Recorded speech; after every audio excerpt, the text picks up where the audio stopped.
Good evening, ladies and gentlemen, and welcome to the regular meeting of the DeKalb City Council, November 13, 2018. Prior to the start of this evening's meeting and the roll call, I'd like to remind folks who would like to speak to any items on the agenda, or for that matter, any item not on the agenda, to please fill out a speaker request form. They're in the foyer in the back. Please bring those forward up. Give those to our city clerk, Lynn Fazekas, and she will bring them to me. Tonight, because we do have a lengthy agenda, and because of the fact that a number of folks would like to speak to more than one item on the agenda, and given the fact that I'd like to keep them in order, you're going to have to just bear with me if I hear to somebody else signing up before them.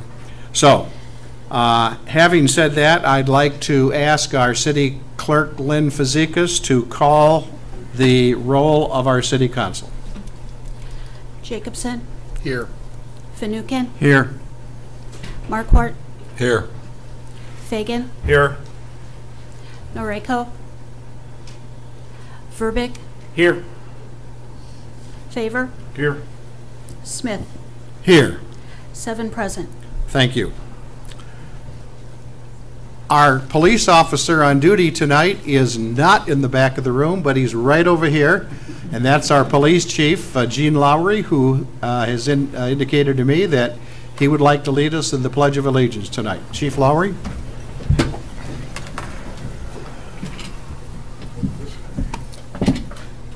I pledge allegiance to the flag of the United States of America and to the republic for which it stands, one nation, under God, indivisible, with liberty and justice for all.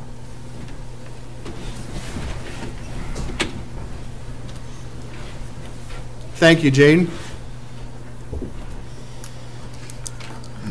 Okay, we're to item C on our very lengthy agenda tonight, and that is to approve the agenda. And first of all, are there any additions or deletions to tonight's agenda? Mayor. Alderman Verbeek. Mayor. Yes. We Lynn? probably could use a motion to approve and a second before we go amending it. Okay. I would entertain a motion to approve the agenda. So moved. Second. It's been moved by Alderman Verbeek, seconded by Alderman Favor, that we approve the agenda. Now, at the suggestion of City Clerk Fazekas, are there any additions or deletions to tonight's agenda? And Alderman Verbeek. Mayor, I would like to amend the agenda to remove from the consent agenda the minutes for the meeting on October 18th so that those minutes may be corrected. So we go to item F under consent agenda, and this is the minutes of the what meeting, Mike? This was of the regular city council meeting, correct? Of October 8? Yes. Yes. Yeah. Okay, so we would remove that from the consent agenda. Okay, any other additions or deletions? I'll second his motion. Thank you. Okay, it's been moved by Alderman Verbeek, seconded by Alderman Finucane, that we remove the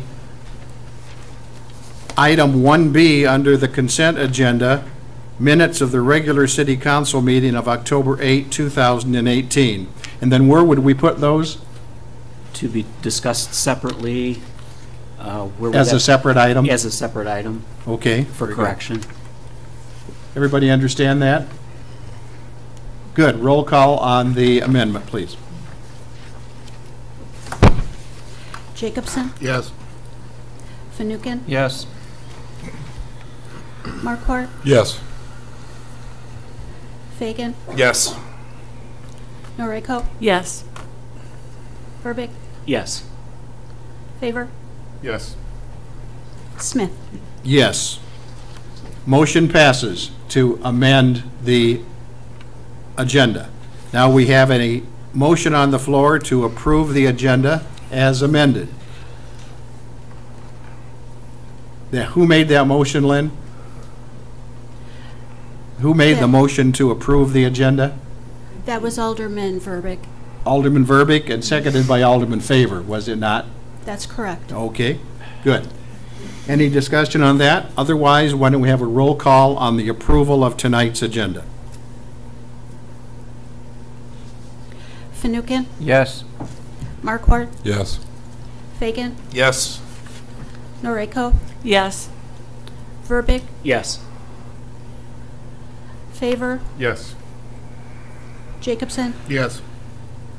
Smith? Yes. 8 aye. Motion passes. The agenda is approved as amended. And I'd like you to remind me, Lynn, if you would, when we get to the item where we need to move that, the minutes of that regular meeting, where we want to look at that as a regular item. Sure. Just so I don't miss that. We have no public hearings tonight. Item D. We have now item E, special items or presentations and citizens' comment. Our first item, and I would ask you to look at the nice picture there on the screen, is Proudly DeKalb, Northwestern Medicine, Kishwaukee Health and Wellness Center. I'd like to ask our Community Health Services Director from the Kishwaukee Health System, Don Rosnowski, to make a few comments regarding the opening of the new Wellness Center. Please. Don? Thank you, Mr. Mayor, council members, citizens. Northwestern Medicine Kishwaukee Hospital started this journey roughly 10 years ago in exploring the option to deliver a new health and wellness facility. We began working diligently on it 7 years ago with plans to implement this facility to provide health and wellness care to our community. We are pleased to say that the building is open. We have had a series of events to invite the community to come in and tour. If you haven't come and seen the facility, we would ask you to do that. The facility is state-of-the-art in that it includes medical integrated care along with fitness and well-being. The 111,244 square feet is home to several physicians specializing in sports medicine, orthopedic care, integrative medicine, as well as departments from the hospital such as diabetes education, community wellness. The fitness area is also very inviting and offers several amenities for the community. If individuals are not interested in becoming members of the fitness area, we would ask that you come and enjoy the outdoor space, weather permitting, of course. We did really make improvements to the vacant lot that was there and encouraged activities such as outdoor walking, a fitness grove, a Zen garden, things of that nature to really encourage the community at large to come enjoy the space. So please feel free to visit. If you're ever interested in a tour, just stop at the front desk, but we're very happy to have the facility open. We thank the community for their patience, especially with the road construction that took place. We know that was not fun. Again, thank you. We would welcome you to come and enjoy the facility. Thank you, Dawn. Any comments, questions of Dawn? If not, thank you very much. Appreciate it. Our next item under Proudly DeKalb, I'd like to call one of our leading veterans in this county and actually leading citizens, and that's Mike Embry. And he'd like to speak on another initiative that Michael is involved in, and that's called Suites for Troops. Mike?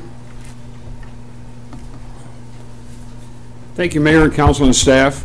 One of Kishwaukee Fest charity is a group organization called Suites for Troops, which started about 5 years ago, where we collected candy after Halloween. And we collect this candy as part of a care package to go to veterans and service members overseas.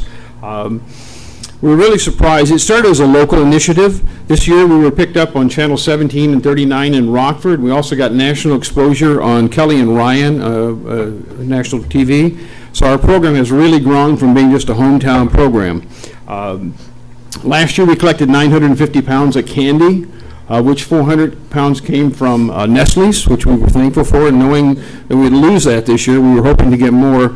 Well, I want to thank all the citizens of DeKalb County. This year we're already at 1,200 pounds of candy to be shipped overseas. We still have another week left, and with that, I'd like to thank Eric Hicks and the fire department for being a place to drop off the candy. I want to thank Ruth for making a suggestion of making City Hall a place next year, because it just keeps coming and growing and growing. So thank you, Chief Hicks, and your group. And also the Daily Chronicle was one of the receptacles. So it's been a great project. It's great for our community. And for those of you that are on a diet, it's been a wonderful program. I also like to thank yesterday was Veterans Day, or Sunday was Veterans Day, and I want to thank all the support we've had for the various veterans programs. We've done over 7 programs throughout the county, including a former military salute at the Veterans Memorial and Clock on 1st and Lincoln Street. But a very special thanks to Chief Gene Lowry, who provided me with 2 policemen who are veterans, and we went to talk at the schools. And believe me, letting the young people know how to think a veteran was very touching. And it meant a lot to the kids and the teachers. So Chief Lowry, thank you very much for your support. And I really want to thank everybody for being participatory. And I know, Ruth, you have something for me? It's always great when you come to speak and nobody's throwing things at you. This time they're giving me candy. So I want to thank you and thank you for that. Thank you very much. Thank you, Mike. Appreciate it.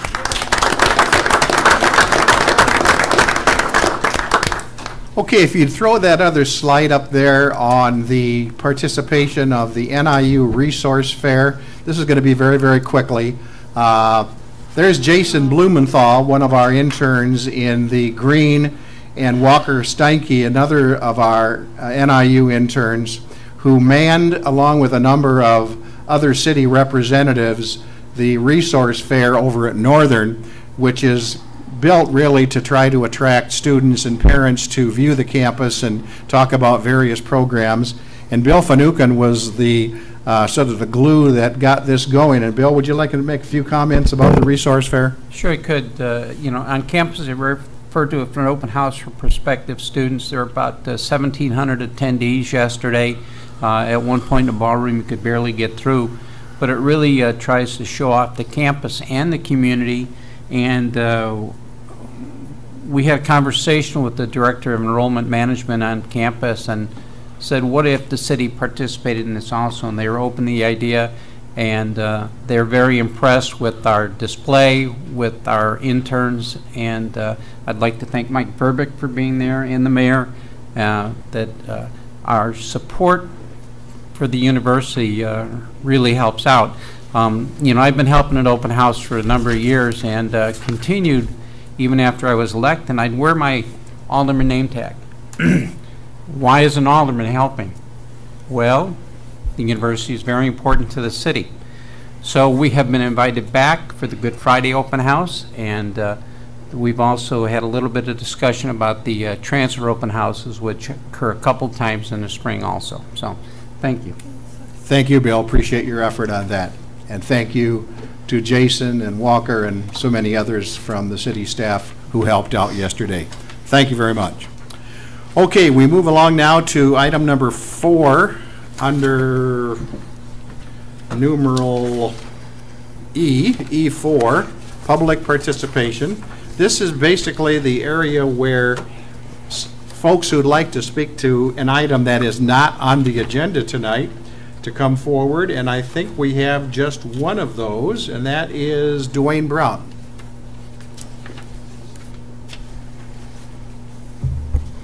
Dwayne Brown. If anyone wants to become governor of Illinois, J.B. Pritzker has proven that enough money can buy the governor's seat. He spent $172 million of his own money. It's estimated that $100 million of outside money poured into Illinois to support candidates. Lauren Underwood unseated incumbent Randy Hultgren in the 14th district, and Sean Caston defeated Peter Roscom in the 6th district, districts that had been controlled by Republicans since World War II. Illinois taxpayers, please hold on for increased tax increases. We are already first in the nation in highest property taxes, according to CoreLogic. We have a 32% increase in state income tax, and watch out for a state gas tax increase. If I had a net worth of $3.4 billion, the last thing in the world I would want is to be governor of Illinois. The state has $130 billion in unfunded pensions, state budget deficits going back to 2002, unpaid bills totaling $6.9 billion, and a teacher's retirement system payment of $4.8 billion due on the fiscal year June 1st, 2019. Good luck, Governor Pritzker, in trying to balance the state's budget. You're going to need it. Thank you. Thank you, Dwayne. We now move forward to the consent agenda. And again, as those of you who have been following our meetings know, that we, in most cases, do an omnibus vote, which is we include all the items on the consent agenda in one motion. We have had one item removed off the consent agenda tonight. We will be discussing that as a separate item. So on the consent agenda, I would like to read those, and then I'd like to get a motion that we approve the consent agenda. Number 1, approval of City Council minutes. Minutes of the Committee of the Whole meeting of October 8, 2018. Skipping B and moving to C, minutes of the Special Committee of the Whole meeting of October 16, 2018.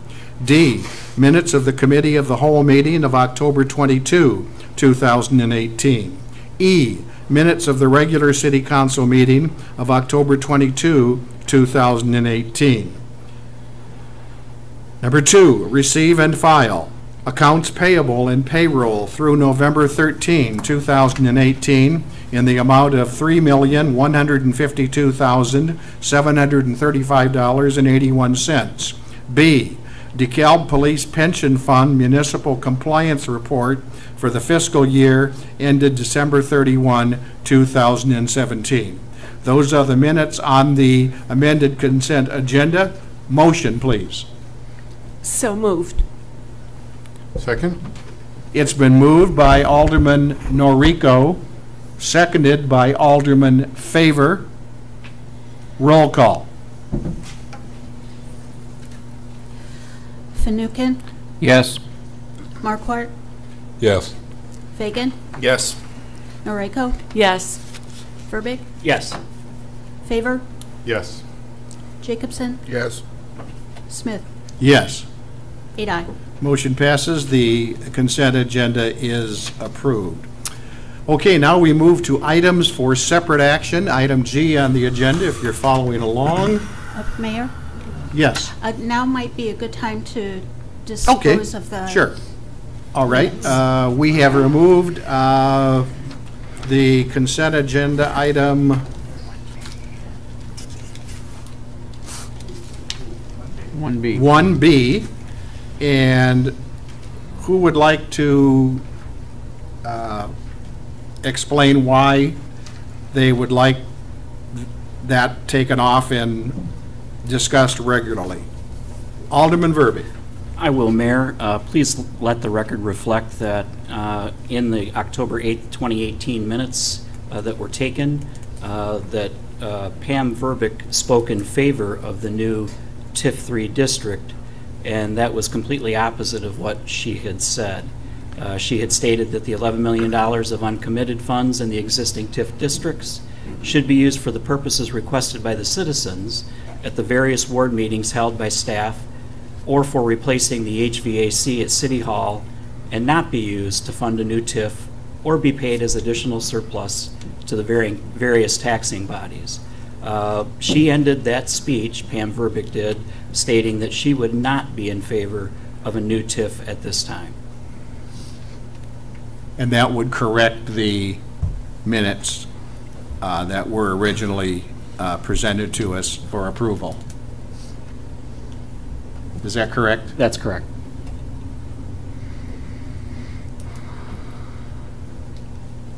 What a good son. That's nice, Mike. Okay, now, so So you're asking that we approve that correction as a separate item, and I take it that is a motion, right, Mike? Yes, to Second. approve 1B as amended, yes. And I need a second. Bill Fanouken, any discussion on this correction?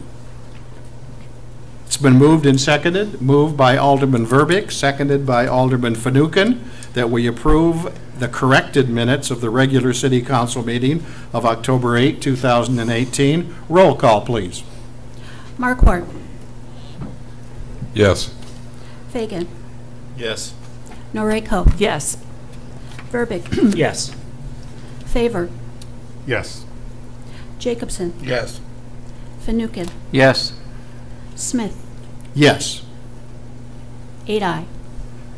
Motion is approved to correct that item. Thank you. Thank you, Lynn, for inserting that at that time. Okay, let's move along. Item G, items for separate action. Number 1, ordinance 2018-083, amending the fiscal year end December 31, 2018, FY 2018 budget, and authorizing a supplemental payment of $250,000 to the Intergovernmental Personnel Benefit Cooperative. I'd entertain a motion to put this on the floor. I'd like to make that motion, please. Second. It's been moved by Alderman Fagan, seconded by Alderman Markwart. Speaking to this item is our city attorney, Dean Frieders. Thank you, Mayor. The city currently provides health insurance benefits for its employees and for retirees through the the Intergovernmental Personnel Benefits Cooperative, or IPBC. The city funds those benefits through payments by retirees where applicable, and payments from employees, and also payments from the city that go into a local health insurance fund. So for current employees, the allocation is 20% of cost to employees, 80% to the city. The health insurance fund is also used to pay for other benefits such as life insurance and wellness programs and similar expenses. Payments from the health insurance fund are made to IPBC via automatic ACH transfers that are undertaken by IPBC. Those are undertaken on a monthly basis based upon a determined premium amount that the city is paying into the cooperative to cover the city's costs of health insurance claims, and to establish and maintain adequate reserve levels. Those funds at the IPBC are held in 4 separate accounts.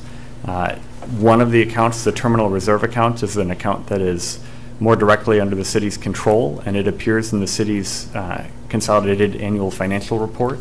The other 3 accounts are accounts that can only be used essentially for the purpose of that account. For example, the administrative fund can only be used for administrative expenses, or for transfers to the terminal reserve fund, where the funds can be directed by the city.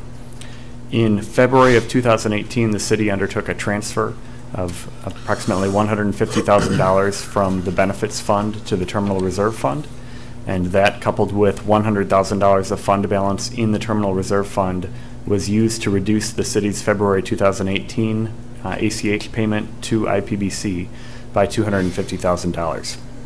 As we've reviewed that matter,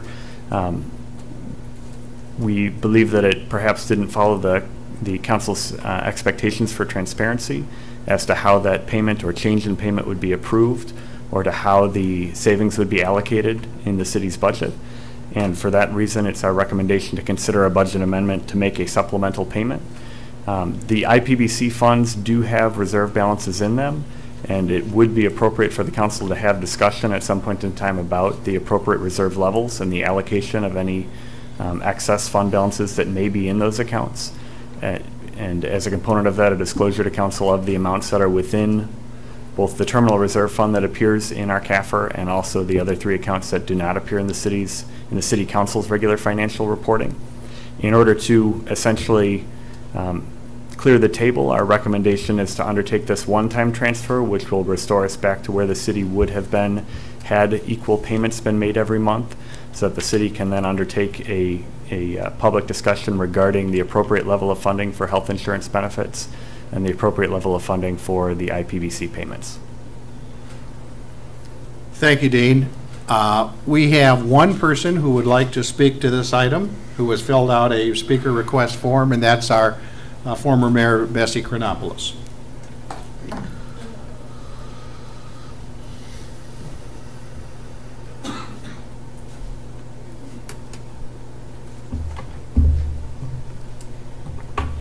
Good evening, Mayor and Council.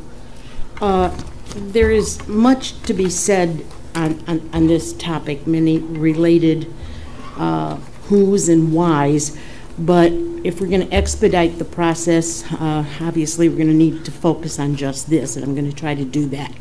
And I'm going to try to focus on trying to convince you to not pass this ordinance.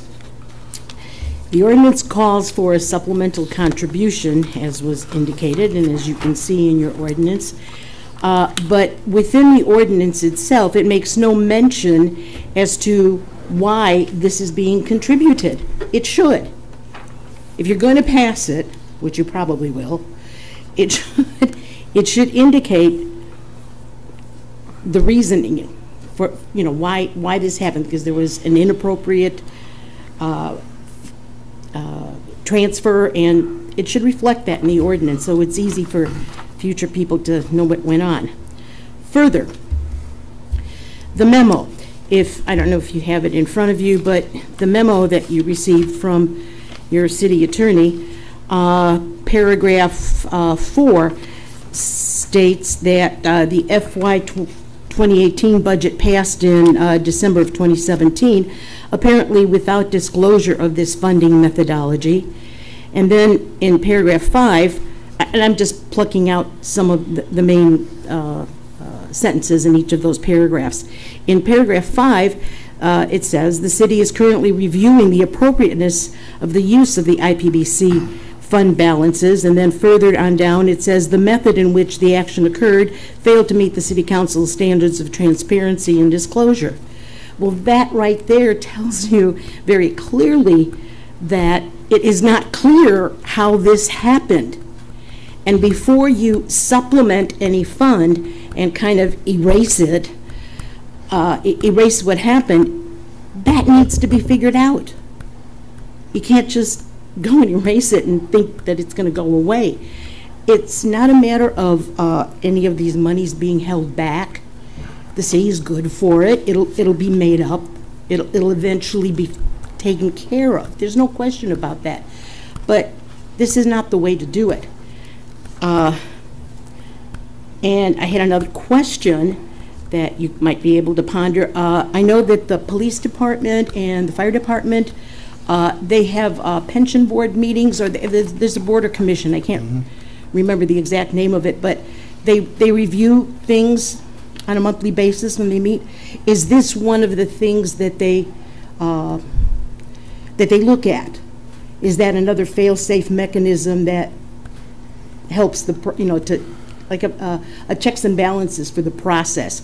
If it doesn't, maybe it should.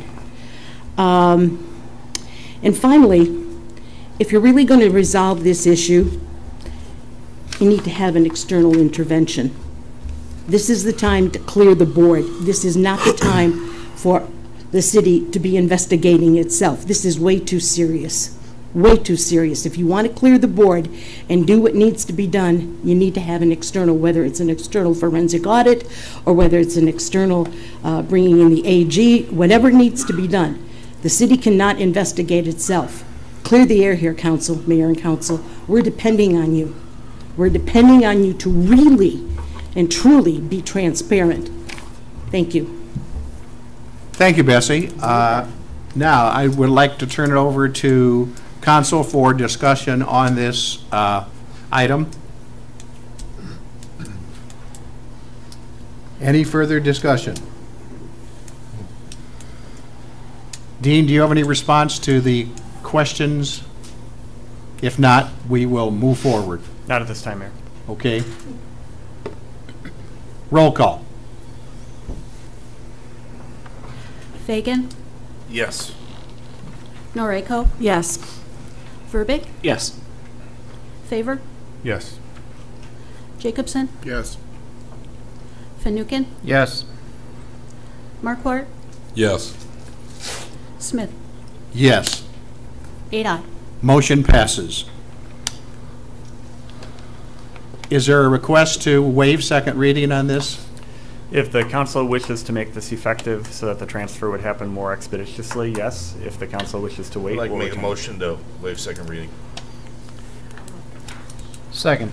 It's been moved by Alderman Fagan, seconded by Alderman Fanouken, that we waive second reading on this ordinance and pass it tonight. Any further discussion? Mayor, Yes. I'd like to make a comment, please. Yes, please. At the risk of being out of order, I would recommend against waiving second reading tonight on the basis of the high degree of public interest in budget matters. This goes into some discussions that we've been having about public comments being put into the record and being part of the record.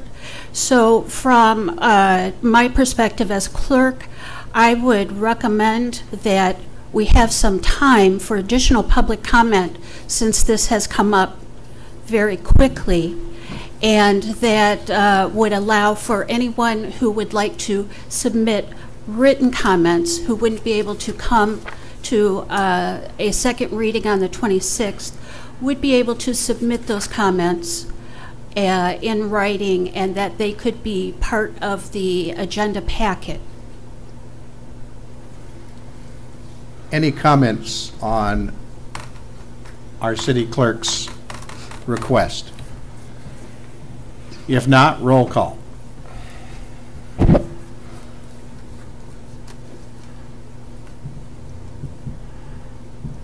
Noriko? Yes. Verbic? Yes. Favor? Yes. Jacobson? No. Fanouken? Yes. Marquardt? Yes. Fagan? Yes. Smith? Yes. 7-0.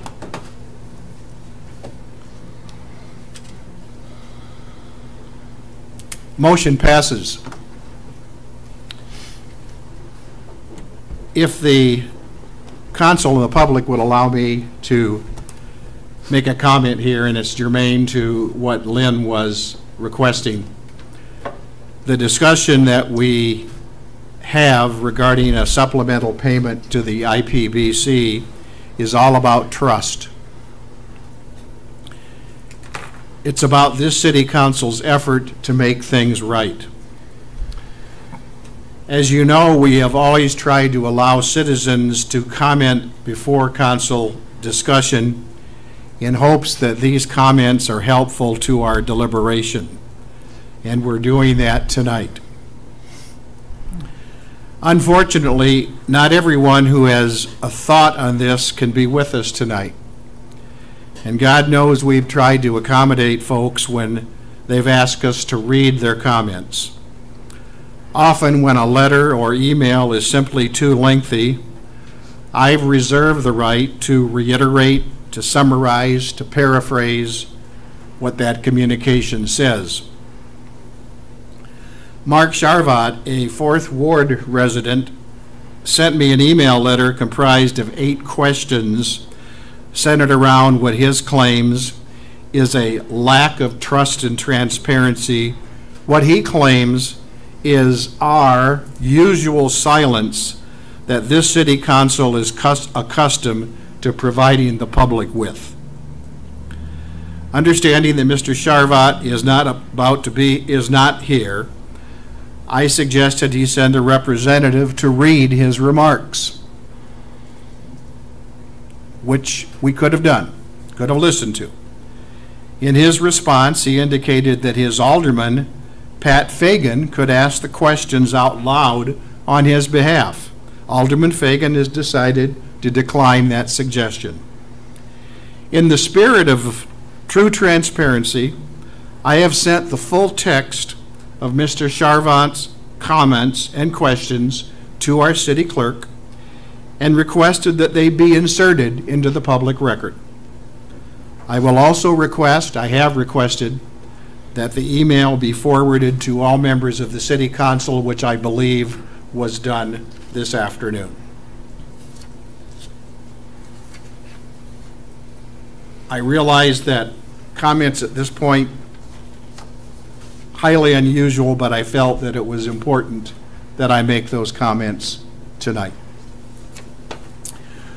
Okay, item number 2, ordinance 2018-069, amending Chapter 38, intoxicating liquors, Section 38.25, hours for sale of alcohol.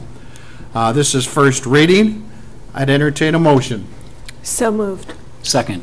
It's been moved and seconded by Alderman Norrico, seconded by Alderman Verbeek.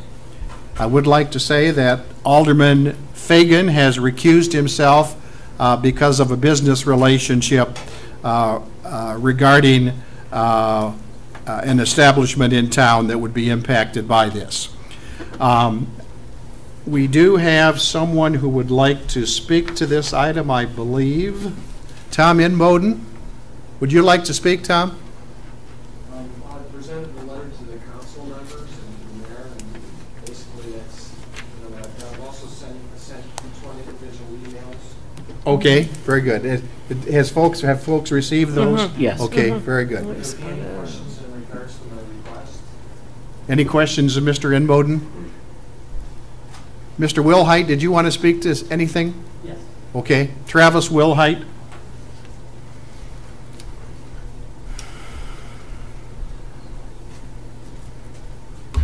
Did you fill out a speaker request form, Travis? I did not. I came in. Okay, Do I need to do I know that? you had indicated that you wanted me to. We'll fill one out and we'll get it to Lynn I afterwards, okay? apologize that. Or is it okay?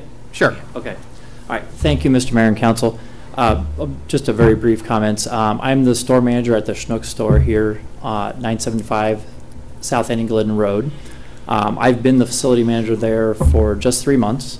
Was with Schnucks in the Rockford area prior to that. Just what I wanted to speak tonight is on the point of view of the information that I've received and gained just in the time I've been here and doing some research further of how it pertains to this proposal. From the customer perspective, the feedback that I've received on the occasions, primarily on the fact that currently we're not able to sell adult beverages until after 10 a.m. Every day of the week. From customers' perspective, it's been difficult, sometimes from frustration that even though we have it posted, it's been something that they've not been able to make the purchases at that time. It's been an inconvenience. From the perspective of our employees, something that many of our employees have been there up to 10 years since our facility has been in operation here in DeKalb. Difficult for them in interacting with the customers and to be able to express it even though it's posted.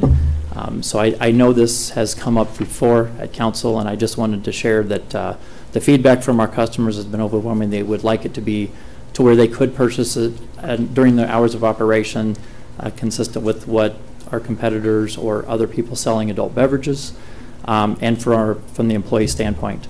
The other things that we have experienced is just that in the 3 months that I've been here, for example, on a day-to-day basis, for example, on, say, Labor Day, we had a large amount of people that came to the city for the NIU homecoming on October 13th, and myself personally had many interactions with customers that were coming into town from out of town as well, and them not being able to make those purchases, and at the same time that it would have been convenient to buy items that they wanted, whether it be for tailgating or other things. So very soon here we have Thanksgiving, the day after Thanksgiving, where we have some special events that could be before 10 a.m. And then, of course, Christmas Eve, where many people may want to make those purchases for their meal and not want to wait that late in the day. So thank you for the opportunity to speak. If there was any questions or anything, I'd be willing to field those, but that is what I wanted to say. Okay. It would appear then that Mr. Inboden and you, Mr. Wilhite, are pretty much asking for the same basic. I would assume I have not read the message, right. But yes. Okay, very good.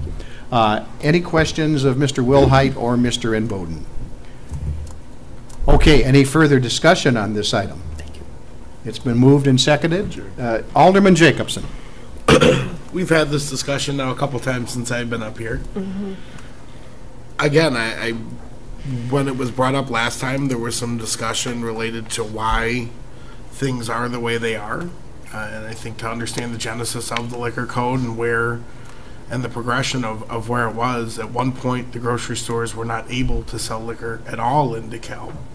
So to understand that they were given that ability with restricted hours, with the intent and purpose of protecting the locally owned small businesses we have of liquor stores that are extremely restricted by our code and what they can sell and to who, and to understand that, again, while a grocery store can have anyone walk in the door, a liquor store has very tight controls.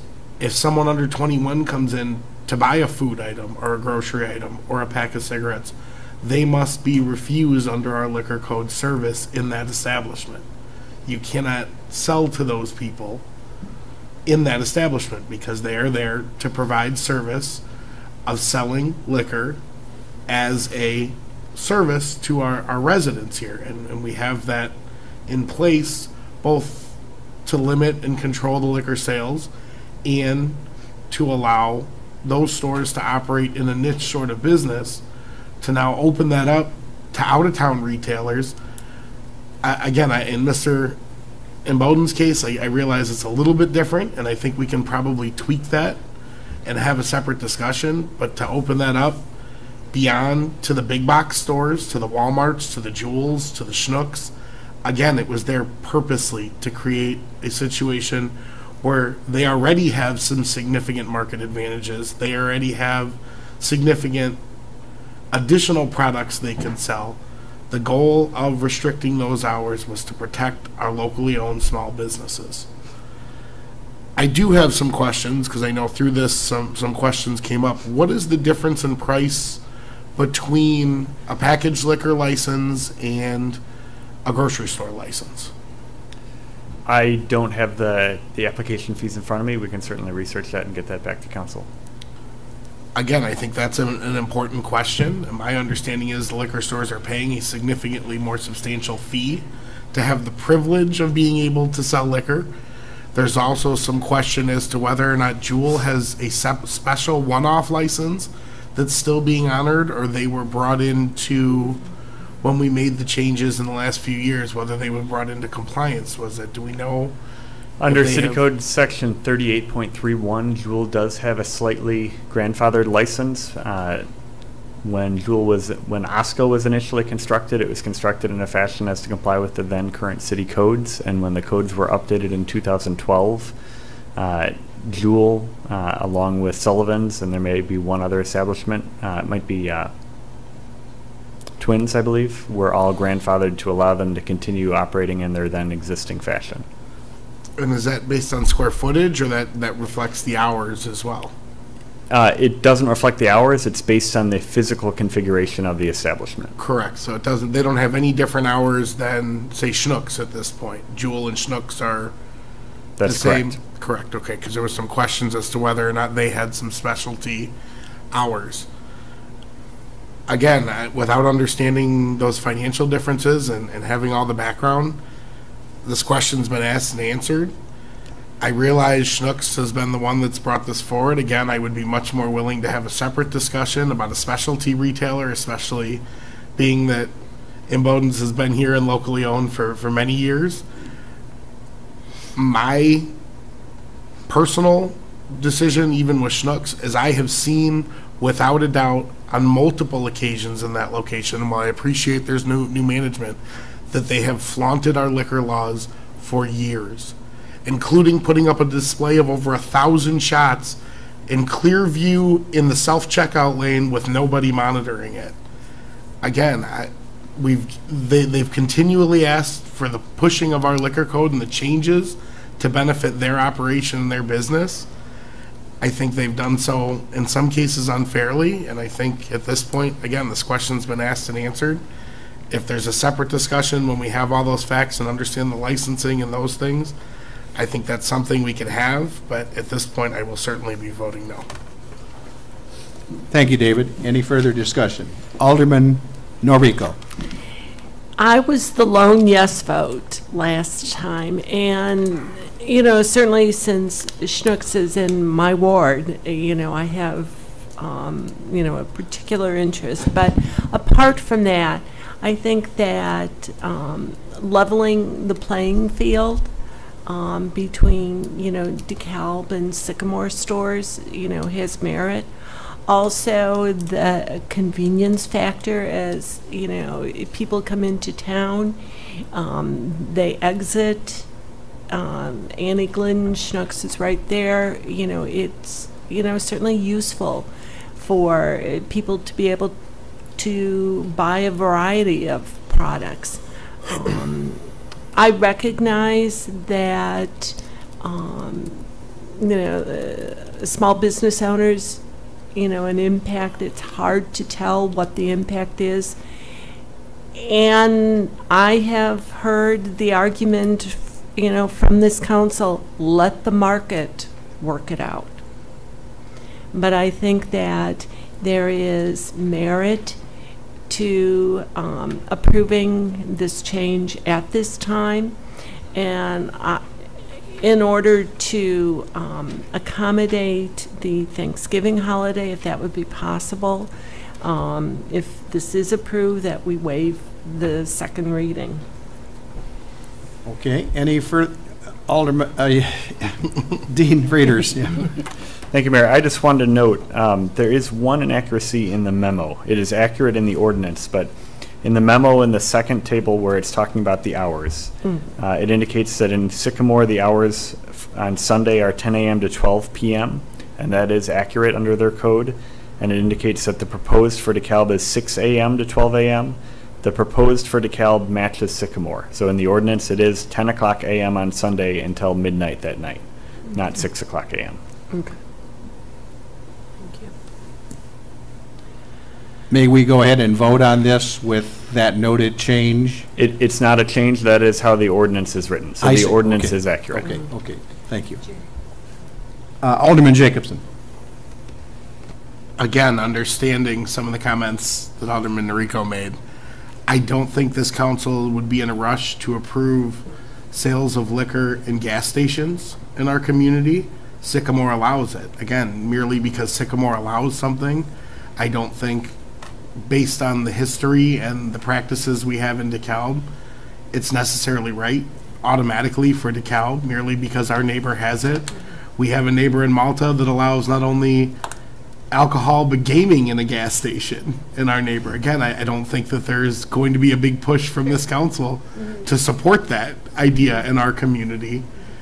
Again, in some communities under different circumstances, understanding how they're laid out, how they're serviced, understanding that Sycamore doesn't have a whole lot of packaged liquor stores in comparison to DeKalb per capita, understanding that, again, in the Malta option, there is very little commercial business, and it made sense for them to do that there.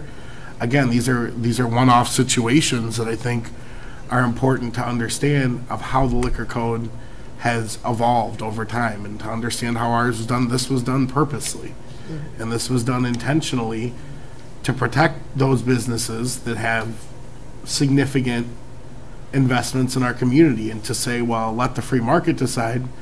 Again, then my argument now stands as it did a few months ago, that allow the liquor stores to be open to any customers that want to walk in the door and be under that grocery store licensing, so that they can have the benefit of the free market. If you want to control and change that free market for them, and if you want to limit that free market for them, which we have done, then you have altered that free market understanding. You have altered that free market perspective to a point where you are putting significant constraints on the local business, where there are significant advantages to being a big box store over the local business that will unfairly and unduly hurt them.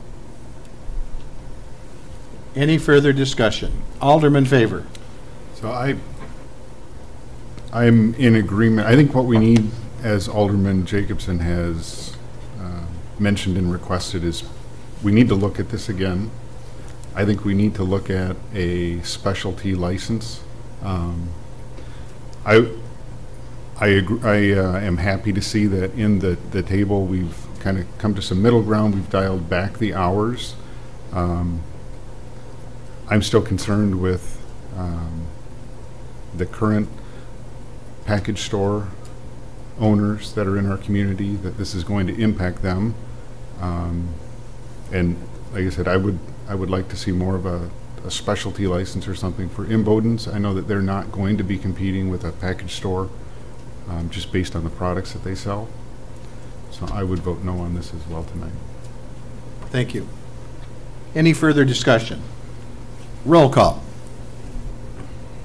Verbic, Yes. Favor, No. Jacobson, No. Fanouken, Yes. Markwart, Yes. Noriko, Yes. Smith. Yes. 5 Motion passes. Thank you very much. And Travis, if you would fill out that request form and get that up to Lynn. Yes, Alderman Verbeek. Motion to waive second reading and approve. Okay.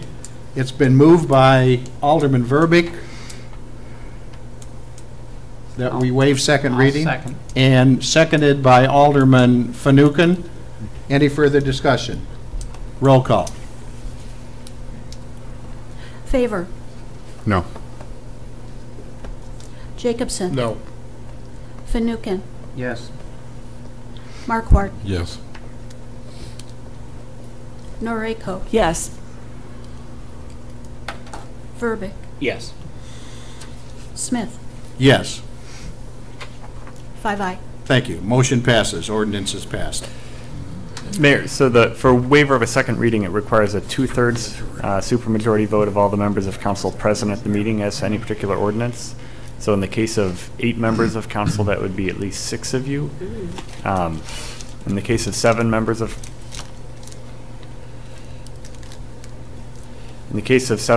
council, that would be 5 of you. The ordinance doesn't reflect what occurs in the event of a recusal. The conservative approach would be to return that for second reading at a future council meeting. Would we then need the same It would, at the next meeting, it would simply require a simple majority to pass. simple majority vote? Okay. So I guess that does not pass. First reading is passed, second reading fails. Is that correct? The waiver of second reading failed, so we'll return it at the next meeting for consideration. Very good. That would be the 26th, right? That shoots Thanksgiving. But you get Christmas, maybe. Yeah. Okay. And I appreciate you guys coming out and speaking your piece. Thank you very much. Okay, item number 3. And this again is asking for omnibus approval of the following ordinances. I would read these ordinances in their entirety, and then I would ask for a motion. A, Ordinance 2018-070, adopting tax increment allocation financing for the DeKalb Central Business District redevelopment project area, first reading. B, Ordinance 2018-071, approving the City of DeKalb, Illinois, DeKalb Central Business District redevelopment project area tax increment financing district eligibility study, redevelopment plan and project, and housing impact study, first reading. C, Ordinance 2018-072, designating the proposed DeKalb Central Business District redevelopment project area pursuant to the Tax Increment Allocation Redevelopment Act, first reading. D, Ordinance 2018-073, adopting an amendment to the City of DeKalb Central Area Tax Increment Financing District, first reading. E, Ordinance 2018-074, adopting an amendment to the City of DeKalb Tax Increment Financing District, number 2, first reading. I'd entertain a motion to approve those in omnibus form. So moved. Second. It's been moved and seconded that we approve these ordinances in omnibus form, moved by Alderman Noriko, seconded by Alderman Markwart. To further discuss this is our Economic Development Planner, Jason Mitchnick. Thank you, Mayor. Good evening, Council. As the Mayor stated, before you this evening are 5 ordinances, if approved, would ultimately result in the amendments to the city's 2 existing TIF districts and create a new central business district TIF. This conversation started more than a year ago in September of last year when we started the TIF phase-out conversation and looked at how we were going to spend the remaining funds in the 2 existing TIF districts. One that was set to expire at the end of this year, TIF 2, and another at the end of 2021. At that time, staff had identified significantly more projects and TIF funding opportunities than there were available funding through the remaining years, and it was recommended that City Council consider the creation of a new TIF. In December, we brought back a contract with SB Friedman Development Advisors to engage an eligibility study and create a redevelopment plan and conduct a housing impact study. The results of that eligibility study did determine that the area, the proposed boundary for the CBD TIF did meet the qualifications of the TIF Act under 4 areas of eligibility. One, it was considered a conservation area, meaning that more than half of the buildings in the area are older than 35 years old. Once you meet that threshold, you only have to hit 3 of the eligibility factors, and we were able to determine that the city in the area qualified 4 factors. Moving on from that, we had a series of public meetings, including a public meeting just for information purposes to inform residents that live within the proposed TIF district exactly what was going on.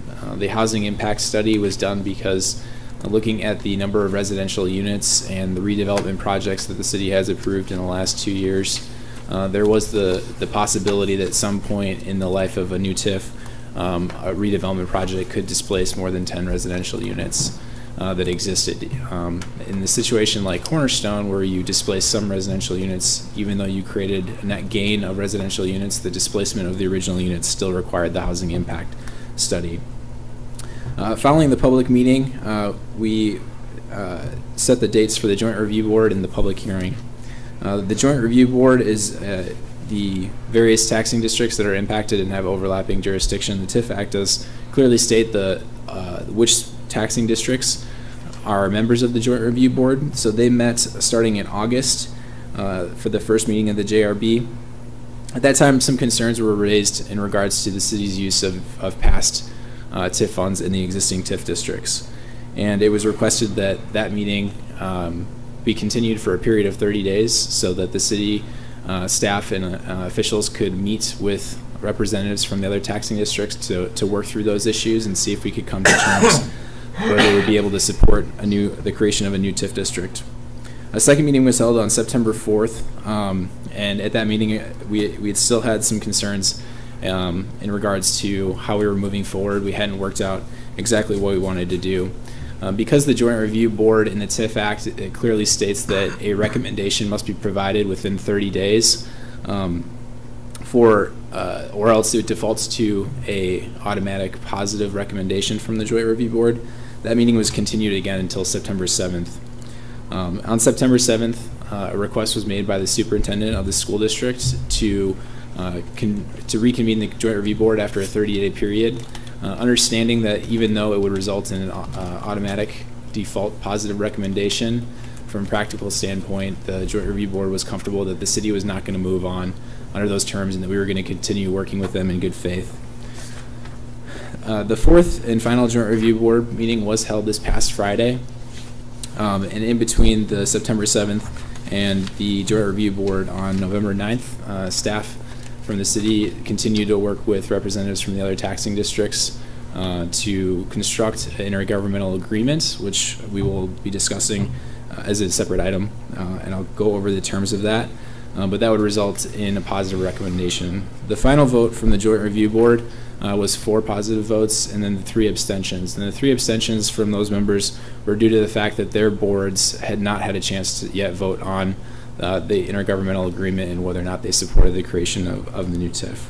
And for that reason, Tonight, we are not requesting waiver of second. This would just be to receive and file the ordinances that would result in the creation of TIF.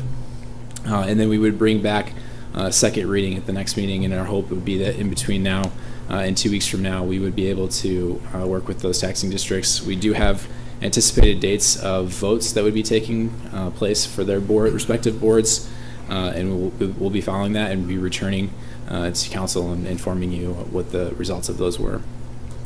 So at this time, I would entertain any questions that you have in regards to the ordinances or the process. Thank you. Before we have the opening, we do have a couple of people who would like to speak to this from the audience. The first one is Bessie Chronopoulos. She's gone. She left. She left. Did Bessie leave? Okay.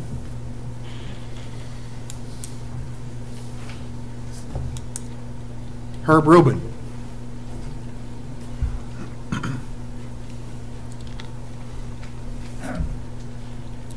Mayor, Council, excuse me if I'm going to sound like I'm equivocating on this. This is one of these Monday, Wednesday, Friday issues in which I feel one way, Sunday, Tuesday, Thursday, Saturday, the other.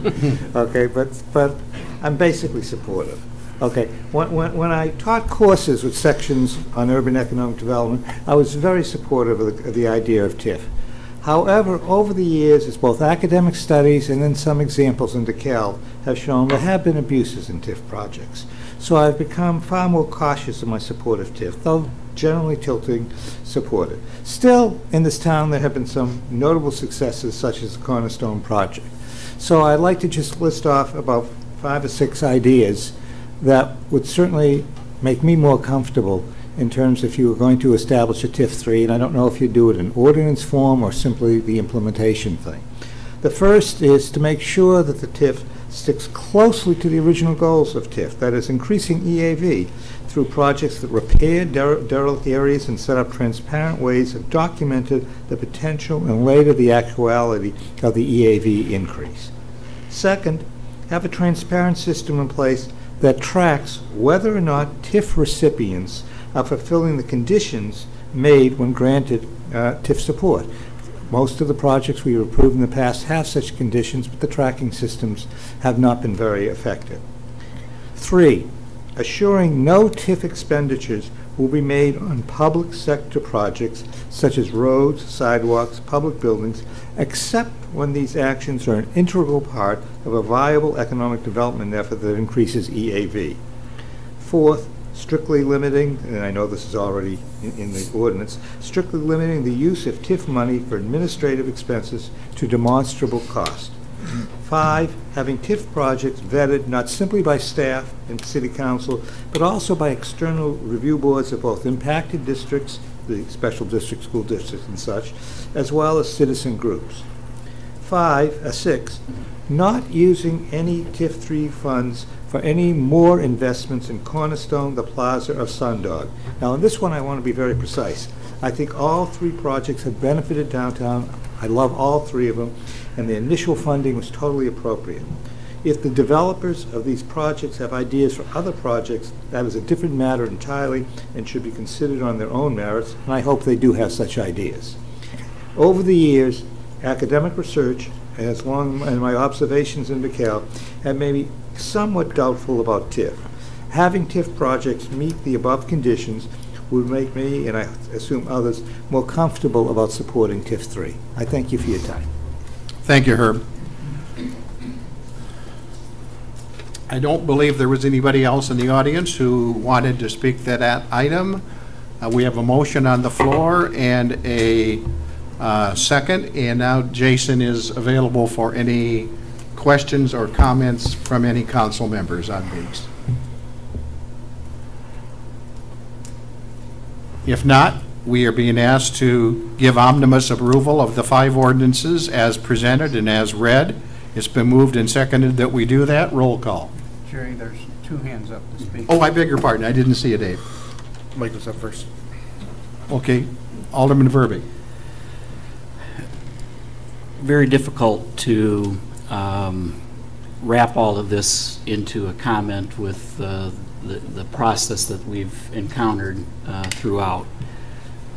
I think it's certainly been a valuable lesson to all of us as to the intention of, as Dr. Rubin pointed to, what the purpose of TIF is and what we have a responsibility to do and carry out for each TIF district. And we have existing TIF districts now.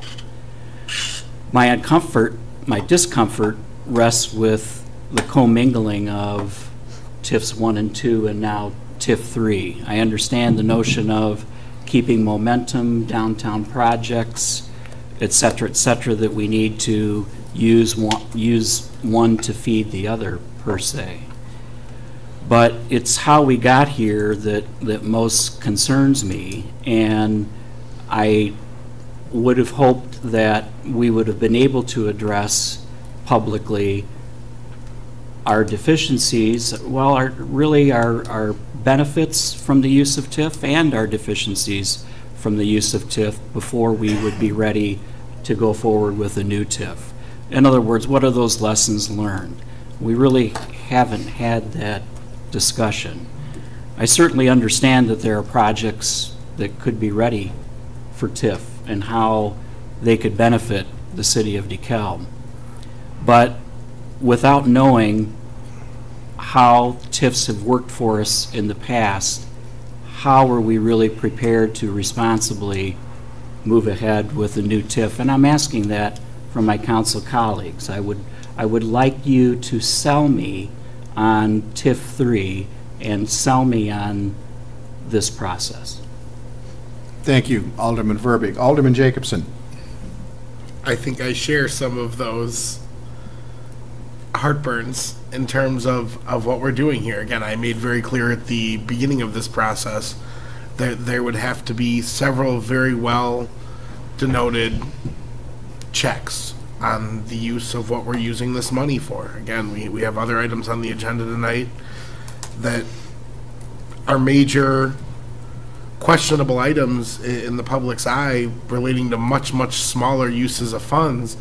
Again, we're talking millions of dollars here that I think the city has used, whether not necessarily illegally, but inappropriately over the last 23 years. Again, when there's discussions like the potential to rebuild the city hall with those funds, when the city has used them in some years as their only real road budgets going forward, when understanding that other projects that certainly benefit the city have been taking that money, and there's no real checks from that occurring at this point for a TIF 3, I can see why the other taxing bodies are having some difficulty supporting this thing.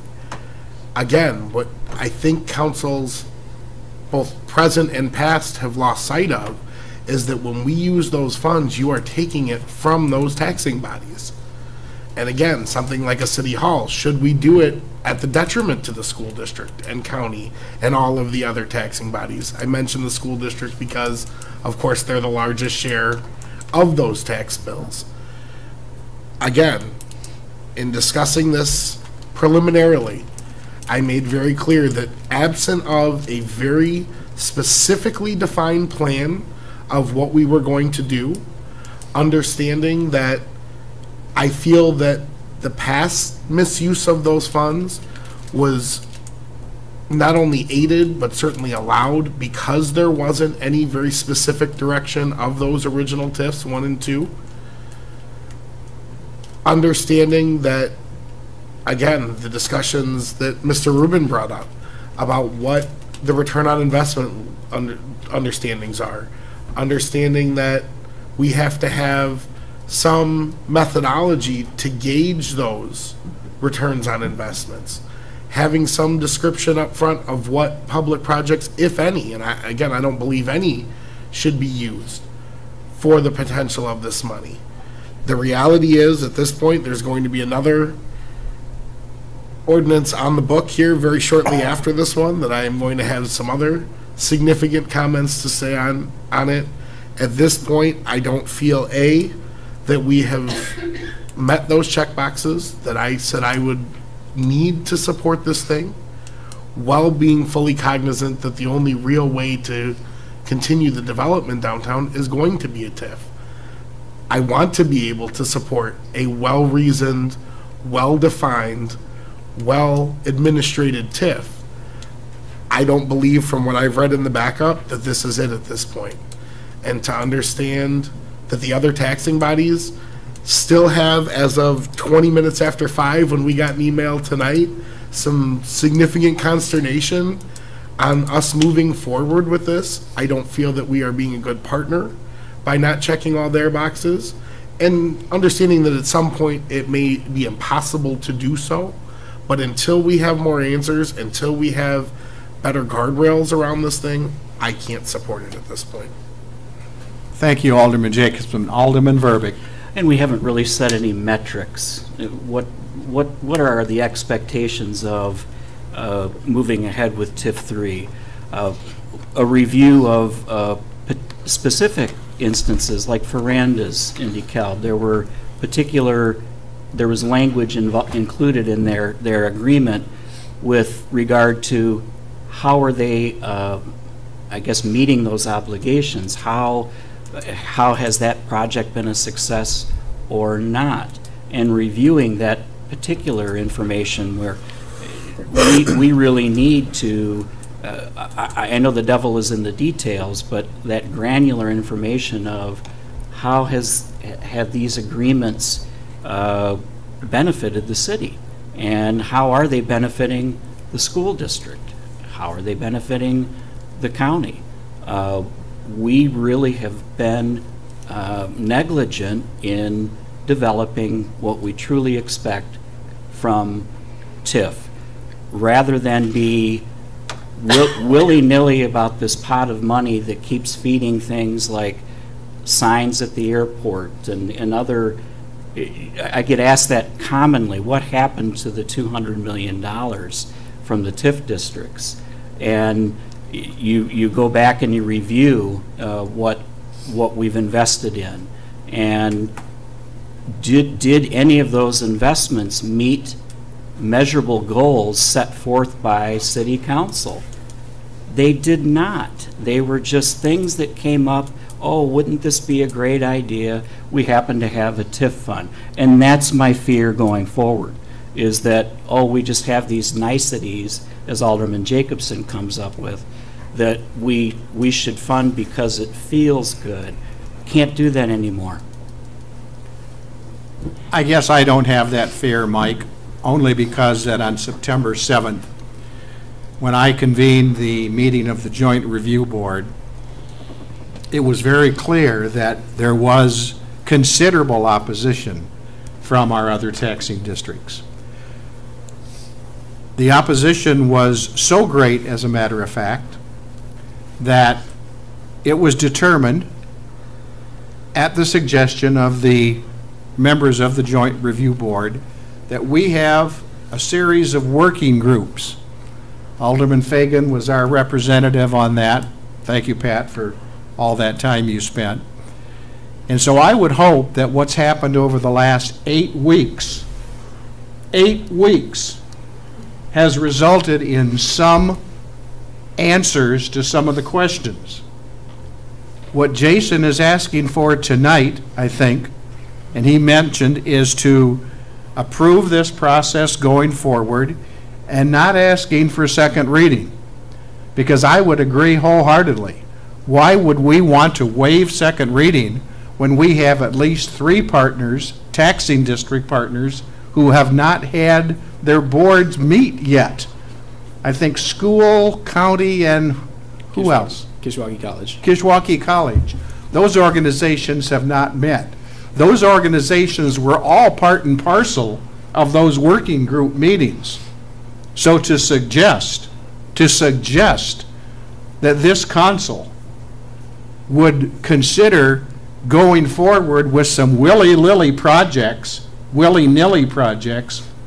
that's not going to happen, I don't think, because of the process that we've gone through.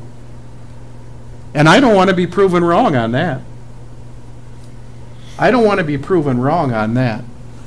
But I realize that I am just one of 8 people up here. But to suggest that this city, and believe me, from the get-go, what I said was this year was the first time any of our other taxing districts in TIF 1, TIF 2, and the possibility of TIF 3, to my knowledge, objected to any of the administrative expenses utilized by the city of DeKalb. Is that a correct statement or not? That's correct. So if that is the case going forward, believe me, I'm not advocating for TIF 3 tonight. I'm not advocating that we decide tonight on these 5 ordinances that are given to us in omnibus form. But if, as Alderman Jacobson suggests, that realizing that TIF 3 may be the only vehicle that we have to continue the momentum going forward with some of our TIF projects, I think we at least owe it to the city of DeKalb and its residents to, in respecting our other partners, to also move this forward in a way that when we do vote on the establishment or not establishing a TIF 3, that we have all of the facts and figures, Mike, that you allude to. Alderman Noriko. As I recall, we had a presentation probably a year ago, and Jason, maybe you can correct me, that detailed projects that were possibilities for TIF dollars. And part of what we faced was there was a huge gap between money available and the total for all these projects. But it was clear that there were a number of options, very viable options for utilizing TIF dollars, which is, I think, part of the thinking behind investigating a TIF 3 option. And I don't think any of them have, come forward further, because then it was clear there was this issue of the administrative expenses and how would we make some of the other districts whole and so forth. So nobody's going to come forward and say, I need $2 million when we don't know what's available. So there's that piece. Also, I agree with the mayor that at least many of the issues which potentially are concerns about TIF, the administration, administrative expenses, oversight, and so forth, have been part of the Joint Review Board discussions. And, it's certainly clear from the fact that a number of the TIF bodies have, moved forward with presenting an agreement, to their appropriate governing boards. And I would hope that if there still remain concerns with the 3 remaining bodies, that they'll work on ironing those out as well. So I think that there have been efforts to address oversights, I hesitate to say mistakes, but anyway, concerns from the past, and to ensure that the process moving forward is more straightforward and more accountable, and so that the purpose of the TIF district really is fulfilled. Alderman Fagan. I just want to touch base on being part of the working group there that, and I want to address with you, Mike, and Alderman Jacobson. we have not had, we had an agreement with more restrictive use of funds. When I first came on, before I was sworn in, I went to a JRB meeting just to watch and see how it went. All the taxing bodies came in, asked their questions, and then they were out in an hour. Now it is restrictive to X amount of dollars will be used for administration costs, attorney's fees. JRB is going to meet 4 times a year.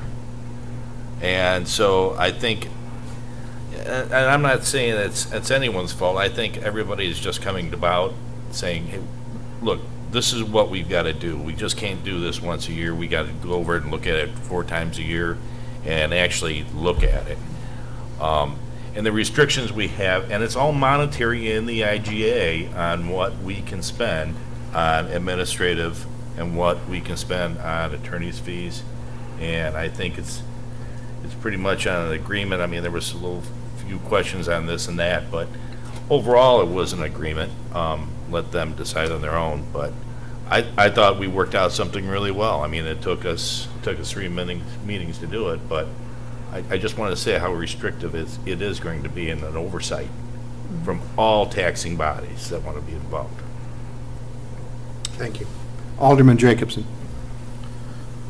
In fairness, I appreciate some of the changes that have been agreed to. I mean, it's certainly better than where we started. I don't think that anyone can say that we haven't made some movement on some of those issues. But I think it's important for the council to remember, again, this isn't an expenditure account, it's an investment account. And to say, well, we'll merely meet and let you know what we did with the money 4 times a year. Again, there's no discussion about what the goals of this TIF are. Explain to me where in this document where it says what the actual goals are, what our focus is here. That again, it's going to be pushed for a return on investment, that we're going to limit or disallow public infrastructure funding from here. Again, a lot of the issues we've had with TIF and spending, yes, we've spent lots of money. It hasn't shown a return. It hasn't increased property values, especially the central business district has been overall, in terms of a return on investment mentality, an abject failure. And there is nothing in this discussion while creating this ordinance to say that we're going to do anything different here. It's a continuation of a failed policy as far as I'm concerned. And again, to say that we need to wait till second reading, again, we're in no hurry to do this right this second now. There's no overarching time limitation that forces us to pass this tonight. We're being asked to approve this on first reading. And will there be additional discussion at the next meeting? I'd hope so. I personally won't be here. Again, as far as I'm concerned, we have more work to do before we pass this thing. And I don't think that's to say that it's dead in the water. I don't think that's to say that it's not a genuinely good effort to go down that path and create an ordinance that will likely not only survive our council terms up here, but in some of our cases, our lifetimes, when looking at the length of this agreement that it could be. I think it warrants us to be more involved, to get better understandings, and to really understand in person. Again, there's no other representatives from the taxing bodies here. While I appreciate that there's been small meetings of joint reviews and those things, at some point, without the full discussion and knowledge of this council, understanding what some of those concerns are, I think we're jumping the gun on this one. And I think it will only lead to that continuation of failed policy. Alderman Fagan. You know, I agree. You know, David, I know what you're saying about our failed policies before with TIF. Fortunately, we've got a new council, and I think when we talk about TIF, we've always talked about return on our investment. What's coming down, what we expect. I don't have a crystal ball. None of us do. We don't know what, we might not be able to spend money on TIF because we might not agree on what if we can get a return on investment.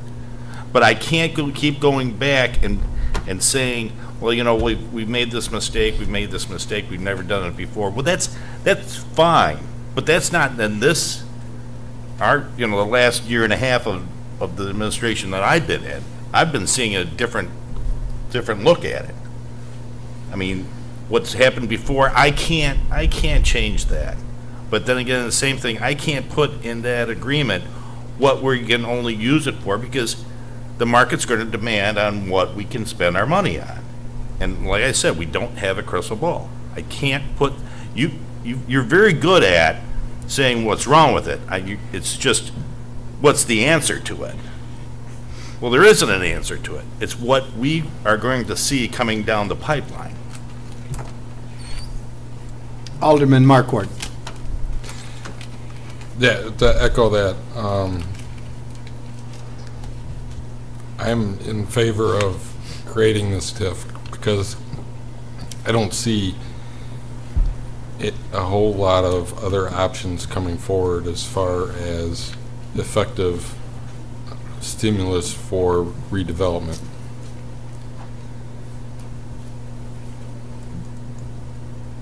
Many of the objections that have been raised by some of the other taxing bodies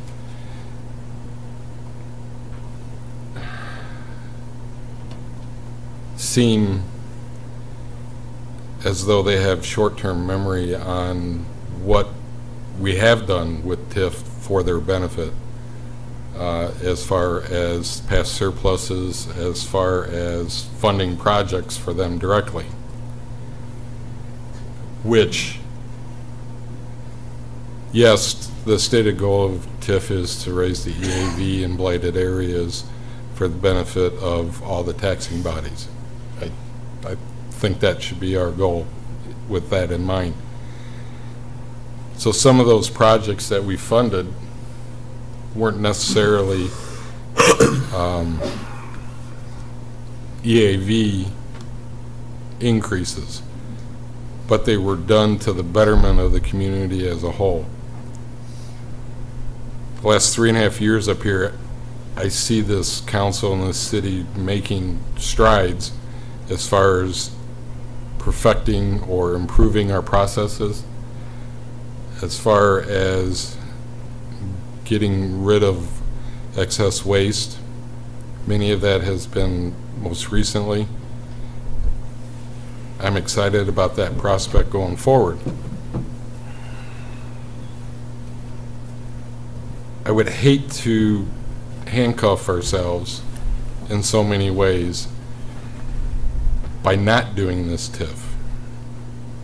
And I understand that future councils can change and things can go forward in different manners.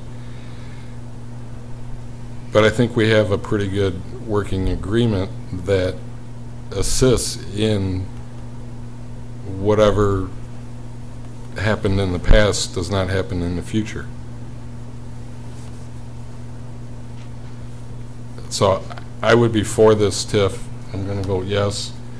I think that it's necessary for the redevelopment and the continued development of downtown. I think we're starting to create some momentum. I think that if we want to just shut it off, then you can just shut it off, and you can do another downtown study and come up with a downtown DeKalb redevelopment corporation, and go that way.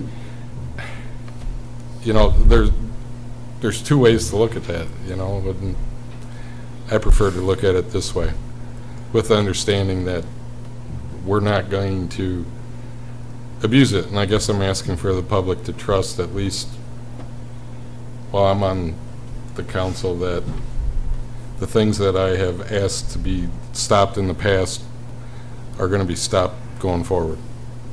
Alderman Fanouken. Thank you, Mayor. I want to be clear that up to this point, that all the expenses were within the parameters of the state law and within the authorizations when the the 3 previous TIF districts were set up.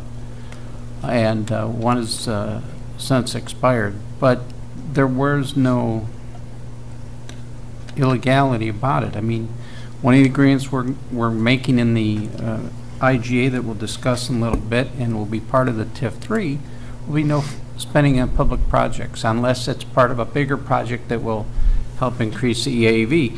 And as Mike Marcotte just alluded to, there have been several projects, particularly with the school district, that we've spent TIF money on that did not, as Dave stated, did not increase the EAV. It just was for the betterment of the community. So, you know, the school district has had some of their projects taken care of through TIF over the years.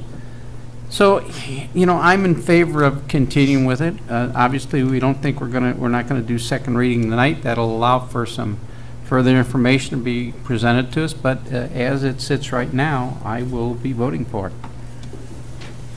Alderman Jacobson. It frustrates me when what I'm hearing is, well, we'll pass a bad law because it's better than no law. Again, do I have a crystal ball? Of course not. But I think there are specific things, especially in the TIF creation, that you could put very defined lanes into to make it impossible, or much more difficult at least, for it to be misused in the future. Again, while I appreciate this council has set its direction, I also appreciate none of you have been in the room as long as I have. And I've sat on councils that not only had a very different direction and were led astray by staff into some of those discussions and directions, but were proud of the fact and patted themselves on the back for those awesome things that they felt they did with the money. Again, was it illegal? No. Was it unethical as far as I was concerned?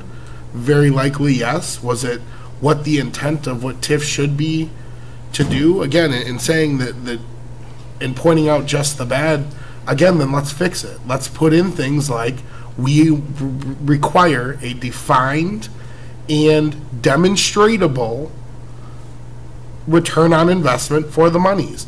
And again, that can be further developed over time, but simple sentences like that create lanes and roadblocks on both sides to protect those monies, which again are taxpayer monies and are being taken from other taxing bodies, are very simple to put in here, and they're absent from this document. Very simple things like the city will not use public or funds from other taxing bodies to give itself a new city hall. Very simple. Very simple things like saying, hey, if we want to do more than $1 million on a project, we'll have some additional level of oversight to ensure that the other taxing bodies, again, that are giving up these funds for us to invest on their behalf, A, have some say, B, have some knowledge, and C, most importantly, can provide additional facts and relevancy to those investments. Again, these aren't difficult things in saying we're going to constrain ourselves or tie our hands or make it difficult to spend the money or make it impossible to spend the money. No, we shouldn't do those things. But in passing a bad law without those guideposts there, without our intent as this council, again, the best council that I felt has made the most appropriate use of the monies, allows for councils of the future and staff of the future to change that direction at will. And I think that is very poor practice and very poor visioning for the community as the elected bodies of those representatives that are paying those taxes. Again, I think we have some drawing board stuff to do, and we can draft this with those lanes very effectively, provided we have a discussion on what we think those should be. Again, we're now at a point where we're at approval without ever having the discussion of what happened at those meetings, without getting a full understanding of what those discussions were, without having any other taxing bodies or representatives come in and talk to us as a council to discuss, and without even having a real discussion as to what we feel those guideposts and markers should be before this thing is passed. We're putting the cart way before the horse in this case, and there's no need to. There's no reason to.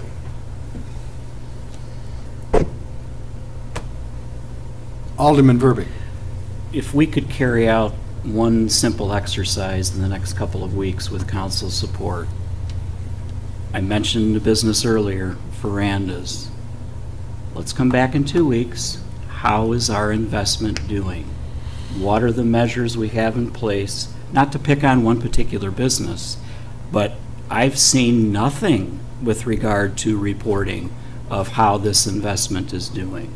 So let's come back in 2 weeks with one example of how this investment is doing, and then take that example and say to ourselves, can we do this over and over again with regard to our investments to see just how are those investments paying off? Additionally, I can't recall in my 18 months, and I'll reach out to you that have been here longer, the discussion of other economic incentives. I read about municipalities all over the country that have other methods of spurring economic development that aren't TIF. I don't believe we've had that discussion among this council. What are those options other than TIF to spur economic development? Does anyone recall? Alderman Norrico. I don't know if this falls under, you know, kind of the description or the umbrella that you're thinking about, but thinking about the architectural improvement program, you know, the smaller grants for improvements that aren't, you know, substantive, that don't relate to deferred maintenance. You know, I think that was a creative effort on the part of community development to address, you know, some issues with downtown redevelopment. Thanks. Mayor, if I could address a couple of comments that have Yes. been made. It's about time you interjected something, Jason. Yeah, please. I think it's difficult because the IGA that we're going to discuss here as a second item includes a lot of provisions that I think would address the concerns that are in the discussion that's taking place. We need to understand how those two are related, which I think is one of the distinct advantages of us looking at this first reading only tonight, so that we can have that full discussion. Going back to September, when we looked at the TIF phase out and how much money we had a discussion of how we wanted to invest the money, and I heard from council a consensus at that time that they really wanted to focus on return on investment. We came back in January and had another committee of the whole where we discussed TIF again, and we looked at historical expenditures going back all the way to the beginning of TIF 1 in the late 80s, and how that money was spent, and acknowledged that we were spending TIF funds in some of the areas that you've mentioned, like roads and public improvements, administrative costs that were higher than in looking at how much we were spending in public-private development, and recognized, again, in that conversation, I heard consensus from council that moving forward, we wanted to focus on return on investment. And I think the terms in the IGA that we're going to discuss are going to prevent us from making those mistakes moving forward. But also, when you look at the way that those TIFs were created, those are extremely large TIFs. Between TIF 1 and TIF 2, you had more than a quarter of the city that fell under a TIF district, which makes it very easy for you to look at it for public use in funding things like infrastructure. The proposed TIF 3 is very small comparatively in a footprint. It includes predominantly commercial properties that are older than 35 years. You'd have to be extremely creative to do the same things that you were doing with the previous TIFs. In regards to tracking, with the Ferrandas agreement, one of the challenges with us providing a report is going to be that is based on sales tax, and we cannot discuss sales tax in a public meeting. It's confidential. What I can say is another project, the Pappas project on Sycamore Road, That actually performed better than anticipated, and they met their obligation this past year ahead of schedule. So we can show projects where the investment did have a return on investment. Not all projects are, when you look at it on paper, are going to show the same return on investment the same way.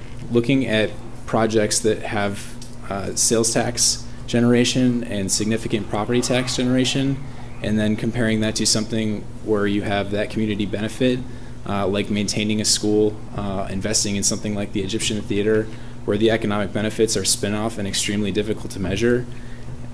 If you put yourself in too tight of a box looking forward, you may pass up on opportunities of investing TIF where it could have had an extreme benefit in the long run. I think that as we discuss the terms of the IGA, as I said, it's going to address some of the concerns that I'm hearing from council right now, but it's difficult because we're talking about these ordinances right now, and you have to take a vote before you start that discussion. Yeah, that was my question.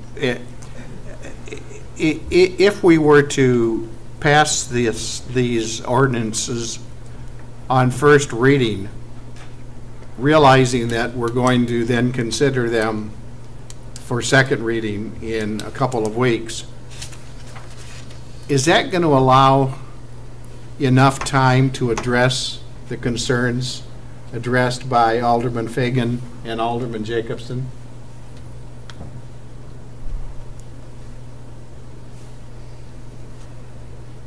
I think in terms of what I've heard from Alderman Jacobson and Alderman Verbeek is looking at the city's past use. I mean, I can bring back the information that was presented in the January Committee of the Whole where we looked at the categorical expenditures. I think having a discussion on how to invest the future, coming up with a holistic approach and plan is going to be very difficult. When we started this discussion, we talked about seed funding TIF 3 with existing fund balance. The IGA contemplates making a significant surplus that reduces that available seed funding. It also contemplates a future surplus. So the realities of our strategies have changed, and we absolutely need to have a discussion of how we're going to approach a new TIF and the seed funding or porting of funds from the existing TIF districts before they expire, and understand the new reality if the IGA is approved by the city and the other taxing districts. Alderman Jacobson. Again, in hearing what I'm hearing, it only further frustrates me. In saying that we don't want to create things because, again, we may have to fund a school district project again or something, a feel-good project. That is not what TIF is for. And again, even having this argument that that's not what it's for, staff is coming back and saying, but you may want to do those projects in the future. This is the problem. And again, it's not staff's fault. I appreciate that that's how things have been done here for a long time. The feel-good projects, the front-of-the-page paper projects is what get council and aldermen and staff to be able to pat themselves on the back and feel good and smile and get those raises and bonuses and promotions and all those great things. In saying we have to be careful, or we should allow ourselves to do projects that are difficult to define and difficult to understand any real value from. Again, that's the misuse of the dollars when we are a steward as the investor of those monies. Unless you can prove a defined benefit where that money will be repaid, either back to be regenerated and used again in the short term, and or in the long-term property value increases to offset the taxpayers of the residents and taxpayers elsewhere in the city, then they're not an appropriate use of the funds. Those should be the only things that you're focusing on. If the goal is to reduce blight and to keep the property at a value that, again, returns value back to the taxpayers, that's what TIF is for. Any other project, again, whether it's great for the public benefit and everybody here gets new offices and a new city hall, I'm sure they'd love it and it would be great for the public benefit. Those are the reasons that I am afraid of moving forward with another TIF. because who knows who's going to be sitting in these seats? Who knows who's going to be sitting in those seats? And as issues come up and as money is available, we have seen time and time again. Again, it's not just the last administration. It's not the last couple administrations. Since the genesis of TIF in our community, it has been used with very little guidelines and very little bounds. And to pretend that we would have made any changes without this artificial check that the other taxing bodies have come up with, we had no plan to reduce administrative expenditures. It was why our last city manager was brought here, and her very first task she was given, and while she made some progress in the last year or so, in reality, we were still way overspending our bounds of what I felt we should have been spending. And I've said that every single time we've had this discussion about TIF. Again, as without any set of guidelines of what our intent is to do with this TIF, was, again, if you want to make it vague in general, we want to ensure the property stock downtown continues to be rentable and viable as a business district. We want to look at transformative projects and taking some of our industrial uses out of the downtown, moving them elsewhere to redevelop that land. We want to take a look at the Mooney's property, which is a major property in our central business district core that could be redeveloped for either the public or private investment good. Those are simple, non-constraining things that you can focus your time and efforts into, rather than leave it up to, well, this project is the project in front of us and we have to justify why we're getting paid here, so let's approve this one today. Because that's what's always happened in this community, and it's why we went through $200 million of TIF and really are not seeing any real economic benefits from it. David, I'm sure we're going nowhere fast. I really am. I guess I would ask the question, I'll ask it to Jason. If we just decide that we're not going to do this and these omnibus items fail, is TIF 3 dead in the water? Per TIF Act, following the public hearing, the city has 90 days to introduce the ordinances that would result in the creation of that proposed TIF district. Tonight we've introduced that. I don't think anything in the TIF Act would preclude the city from tabling this discussion. There is no time frame, I guess, at this point. There is no deadline of when they would have to actually approve the ordinances. Now that they've been introduced, I would defer to Attorney Frieders if I'm incorrect on that. There is some contemplation that once you introduce them, you can't linger on them for years, for example. One of the complicating factors here, though, is, as Jason had alluded to, these ordinances are put together contemplating the creation of TIF 3 and a coterminous modification of TIF 1 and TIF 2, and at the same time also the consideration of the intergovernmental agreement between all the taxing districts. And as the mayor indicated at the outset of the discussion, each one of those components is inextricably linked together. The time constraint that we have, the primary time constraint, is the end of TIF 2, which it formally ends at the end of, well, this year is the last year of TIF 2's quote-unquote existence. Next year will be the last year of collection of revenues from it. By the end of this year, the city really needs to be determining what the increment from TIF 2 will be spent on, or any fund balances from TIF 2. So if the council fundamentally isn't moving forward with TIF 3, then a lot of what's contemplated here in terms of fund balance transfers and the intergovernmental agreement and working with all the other taxing districts, we need to come up with a completely different plan for the closeout of TIF 2 and have that in place before the end of this calendar year, which we're really looking at 2 agreements to do. In terms of Alderman Jacobson's comments regarding the types of projects that are identified, I think in large measure the redevelopment plan that is put together here talks about those very things. If you go through and look at the types of projects that it talks about, the continued redevelopment, the expansion of the tax base, return on investment, the draw and support of appropriate uses in the central business district, those are exactly what the redevelopment plan itself contemplates. If the council's desire is to put greater limits on TIF 3, Those are all things that can be built into this. So the intergovernmental agreement that will be the next agenda item, that imposes a number of limits. It restricts the city from having infrastructure-only projects. We've heard that concern raised by multiple taxing districts and by the city council.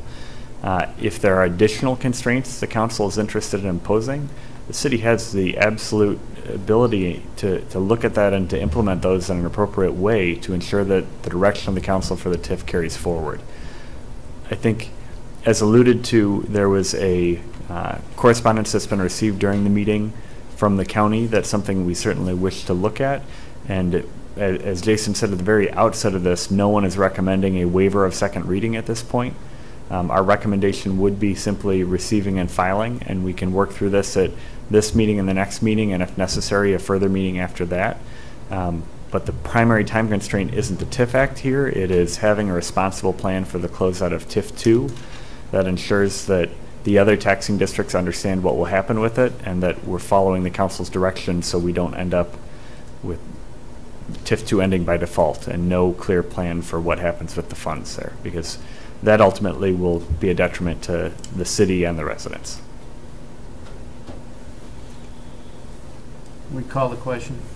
Wait, just one quick question. Yeah, one more question. I think Alderman Jacobson had another point. Understanding the redevelopment project documents. In approving those, that's not adopting those. Those are they merely remain guidelines, correct? The redevelopment plan is approved as a component of the TIF itself, and so it becomes a governing document for the TIF. So in order to look at eligibility for a project, you're both looking at, is this eligible under the TIF Act and is it eligible under the redevelopment plan? If the council later chose to throw the redevelopment plan out the window and come up with a different set of restrictions, you have to go through a process for amending the TIF that involves the other taxing districts and the Joint Review Board. So it really does become a framing document for how the TIF is approached.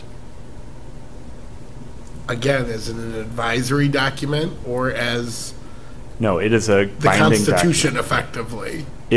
If there are restrictions in the redevelopment plan, those restrictions apply during the life of the TIF unless it is amended following the statutory process. It is not merely advisory. Thank you. Alderman Favor. So that would be the document that we would need to modify if we wanted to add additional restrictions or guidelines for the use of TIF, would be the redevelopment plan. And we could modify that between now and second reading?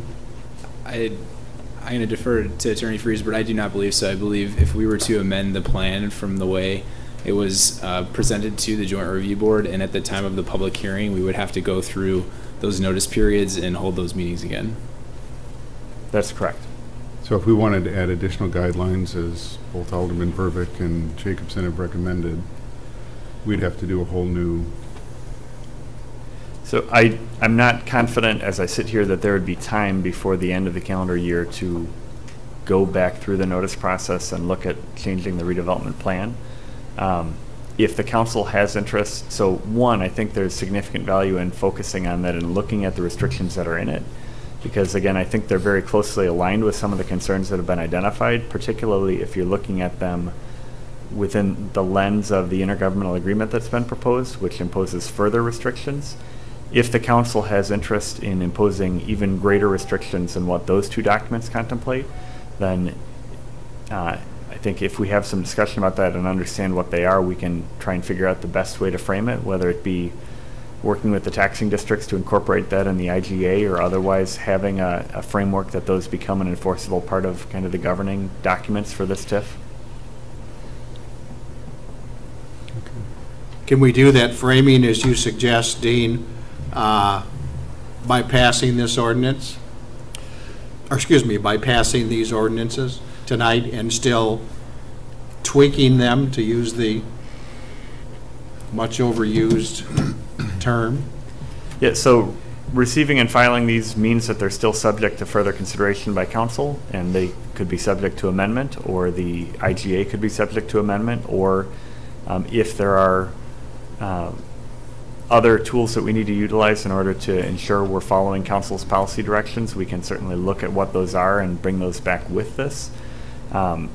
Again, though, I think the comments that we're hearing, those are comments that the council has made at a number of stages over the past year and a half throughout the discussion of the TIF, and they are largely reflected in the redevelopment plan itself, the documents that are already put before council, and again, the intergovernmental agreement that imposes even further restrictions.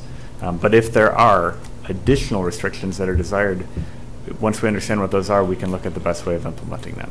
So is there a difference between approving these ordinances and receiving and filing them? The city uses a two-stage process for ordinances. So receiving and filing is essentially that. It's saying we're reviewing these, they're going to come back at a future meeting for consideration of approval or not. If the council never approves them, they never take effect. So receiving and filing is just the formal first step of initiating the process of considering possible approval. They are still subject to further amendment from the council. They are subject to being passed or not passed, but they would return at a future meeting. Thank you. We have a motion on the floor and a second to approve this. I've heard nothing that would be regarding this and changing this to simply receive it and file. I would hope that we're going to be able to address the issues most notably addressed by Alderman Jacobson and Alderman Verbeek by passing this in first reading and then giving us the opportunity to make the changes outlined in their concerns tonight. I don't know how this flies in the face, Pat, with our voluminous work that we've had in the working groups. You know, the Joint Review Board Friday morning approved this, as Jason said, moving forward with a vote of 4 approvals, 3 abstentions, and the abstentions from my take was that they were primarily tied into the fact that their governing boards had not voted on these, which I would certainly commend them on that. Yeah. Alderman Finucane. Well, Jerry, I understand those to be really on the next item on the IGA rather than on the proposals we're looking at right now. So I'd like to suggest that since this is only first reading, and as Council Frieders has suggested, that we can continue to gather information, we can make changes if needed at the next meeting or in the next 2 meetings, as long as it takes. But we do have the consideration of the expiration of TIF 2 as it currently exists. So I'd like to, at this time, call the question and move forward. Okay. Question has been called. A roll call. Marquardt? Yes. Fagan? Yes. Noriko? Yes. Verbeek? No. Favor? Yes. Jacobson? No. Finucane? Yes. Smith? Yes. 6 aye. Motion passes. Thank you. Item number 4, ordinance 2018-075, amending the fiscal year end December 31, 2018, FY 2018 budget of the City of DeKalb, Illinois, and authorizing an intergovernmental agreement relating to tax increment financing. First reading. Motion. So moved. Second. Been moved by Alderman Finucane, seconded by Alderman Marquardt. Addressing this item is once again Jason. And try to tie this into what we just voted to on number 3, would you? I'll do my best. As I mentioned, following the September 7th Joint Review Board, when there was a request for us to continue, we recognized that we needed to create working groups and staff needed to be more active, as well as Alderman Fagan participating in those conversations to develop a framework where the various taxing districts of the Joint Review Board and those that are not part of the Joint Review Board would be able to support the creation of TIF 3. Before you for consideration this evening, again, we would only be requesting you to consider this on first reading and not waive second, is both an amendment to this year's budget as well as the approval of an intergovernmental agreement. So what I'm going to do is go through the terms of that intergovernmental agreement so you have an understanding of how they relate back to the conversation we just had and address some of the concerns. The city has an existing intergovernmental agreement related to TIF 1, or the Central Area TIF, that was created and that was approved in 2007 as part of the extension to TIF 1. So typically TIFs are a 23-year period, but they can be approved, extended for an additional 12, which our TIF 1 is. That agreement contemplated an existing surplus distribution that is equal to half of the revenue, property tax revenues that are realized on an annual basis. So every year, the city, at the end of the year, when we have all of the revenues from property tax in TIF 1, we calculate what half of that is, and there's a very prescribed formula because that was a sales tax TIF. There was a program in the late 80s where the state allowed cities to also collect incremental sales tax in a district. Because the city and the state gave up a portion of their sales tax for a period of time, any amount of surplus that's declared in a TIF district first goes back to the state and the city to reimburse them for the sales tax based on a pro rata share of the total amount of taxes that have been received. And also minus what's been declared. So that agreement contemplated a very specific formula. So the half of the revenue is put into that formula. A portion is sent to the Illinois Department of Revenue, and a portion the city keeps to reimburse itself for its sales tax that was put into TIF 1 over an extended period of time. And then the balance of that is sent to the county, which is then distributed back to the various taxing districts at a pro rata share. The intergovernmental agreement acknowledges that. The proposed intergovernmental government agreement acknowledges the original one, and that would continue and nothing would change under the terms of that agreement. In addition to the surplus out of TIF 1 going through the remaining years of TIF 1, this also contemplates a surplus distribution out of TIF 2 in this year and next year. One of the primary concerns that were raised by the Joint Review Board during discussions on TIF 3 was specifically the city's use of TIF to cover administrative costs. Administrative costs are something that are allowed in the TIF Act.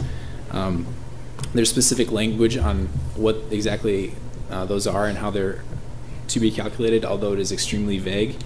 In an effort to work collaboratively with our partners in the other taxing districts, we agreed to declare an amount of $11.25 million, which is the same amount that the city has taken in administrative costs since the year 2000. The year 2000, there was an amendment to the TIF Act, which added the language in on administrative costs. So we were going back to that period of time when that amendment was added, and those are the funds that were called into question. So the surplus distribution out of TIF 2 would be $11.25, with the majority of it coming out of this fiscal period, which is $9.75 million, and that would be declared out of TIF 2. And TIF 2 is not a sales tax TIF, so therefore there wouldn't be any portion taken from TIF 2. The full amount of the surplus distribution would be sent to the county and then distributed back to the taxing districts at a pro rata share, which is based off of their portion of the property tax bill. The balance of the 11.25 would then be paid out of next year, and if for some reason the city wasn't able to meet those obligations due to final revenue numbers not hitting our projected budget, then we would pay the remaining balance in the following year out of TIF 1. And if that was to take place, we would pay out a surplus in TIF 1 that was large enough to account for the sales tax, making all the taxing districts whole on the final check that was cut to the county. In addition to a surplus distribution out of TIF 2, this would also contemplate a future surplus distribution happening out of the proposed TIF 3. One of the concerns that the taxing districts raised during the Joint Review Board was the inclusion of the Cornerstone and Plaza projects in the proposed TIF. When we were strategizing the proposed TIF, we were transparent that we wanted those projects in there because the new TIF would be created prior to a full assessment of those projects, and therefore the city would have realized a full increment from those projects, and that was essentially going to guarantee revenues in the new TIF moving forward. Recognizing that that was going to be taking funds that the taxing districts thought they would be getting from those projects, they requested that we include a sales tax surplus declaration from TIF 3 in years 4, and then of 30%, and then in year 8, that percentage would increase to 50%, similar to what TIF 1 is currently. In addition to the surplus distributions out of the TIFs, this also contemplates an increased level of reporting to the Joint Review Board. As Alderman Fagan said, that we would be meeting with the Joint Review Board on a quarterly basis. The TIF Act only requires the Joint Review Board to be called to review annual reports for existing TIF districts, as well as anything related to amendments of redevelopment plans or creation of new TIF districts. With the annual reports, they're very prescribed. It's something that the Illinois State Comptroller provides to us, a form that's very specific, the information that goes to it in the form that it goes in. We would be working with the Joint Review Board to come up with a way of reporting ongoing expenses during the current fiscal year so that they would be able to provide comment and feedback on the expenditures of TIF rather than waiting for the annual reports to come out. So we don't file our reports with the state until the following year. So after we've had our audit, which generally means that it's been 6 months after the close of a fiscal year, and then the Joint Review Board meets after this, the report's been uploaded to the state and approved, which is an extended period of time after we've spent those funds. So by meeting quarterly and in creating these enhanced reporting requirements, it allows for the various taxing districts to provide feedback on ongoing expenditures rather than what's happened in the past.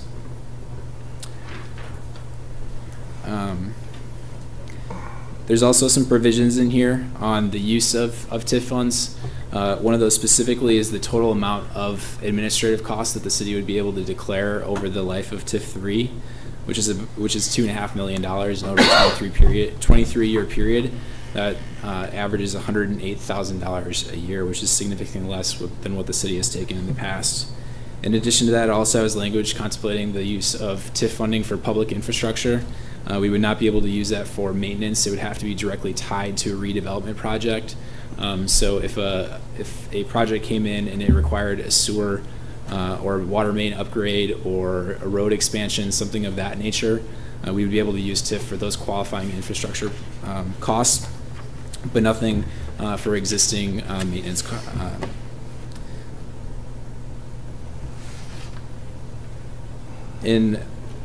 If the city was to approve this, what the IGA contemplates is that the other taxing districts, with approval of this IGA, then provide their support for TIF 3 and also provide a waiver of claims for anything related to past uses of the TIF. I'm going to defer to Attorney Frieders if I've missed anything in the IGA. No. So, as I mentioned, the IGA and the budget amendment are a single ordinance. We would have to amend this year's fiscal year budget to pay out the surplus distribution of $9.75 million this year. To give you an idea of how that breaks down, the school district, which is the largest taxing district by property tax share, would be receiving $6 million this year and a little under $1 million next year. The city itself would be receiving roughly $928,000 in surplus back from the TIF 2 surplus declaration, and then another $142,000 roughly next year, depending on revenues. And then in TIF 3, moving forward, when we do pay surplus out of that, the amount that would go back to the taxing districts is approximately $330,000 annually. And that's based on some revenue projections that I put together and outlined in the memo.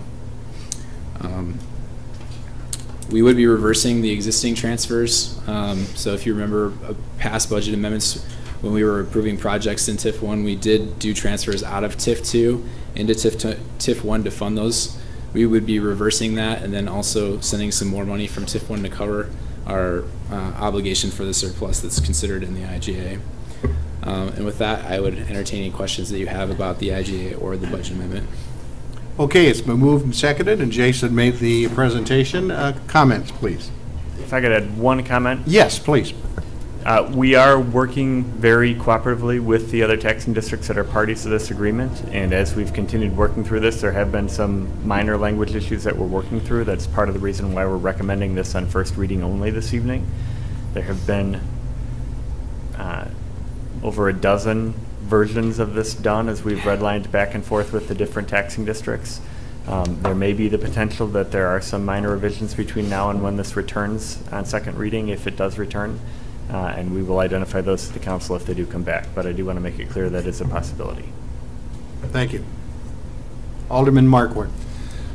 A couple of clerical things that I noticed in the, when you go into the actual ordinance in section 1 where it talks about the budget part, that would probably need to be corrected for the next one. It says transfer from TIF number 2.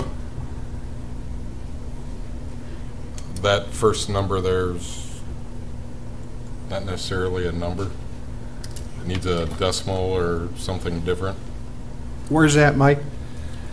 There's an extra digit in there that needs to be removed. Extra digit in there that needs gone.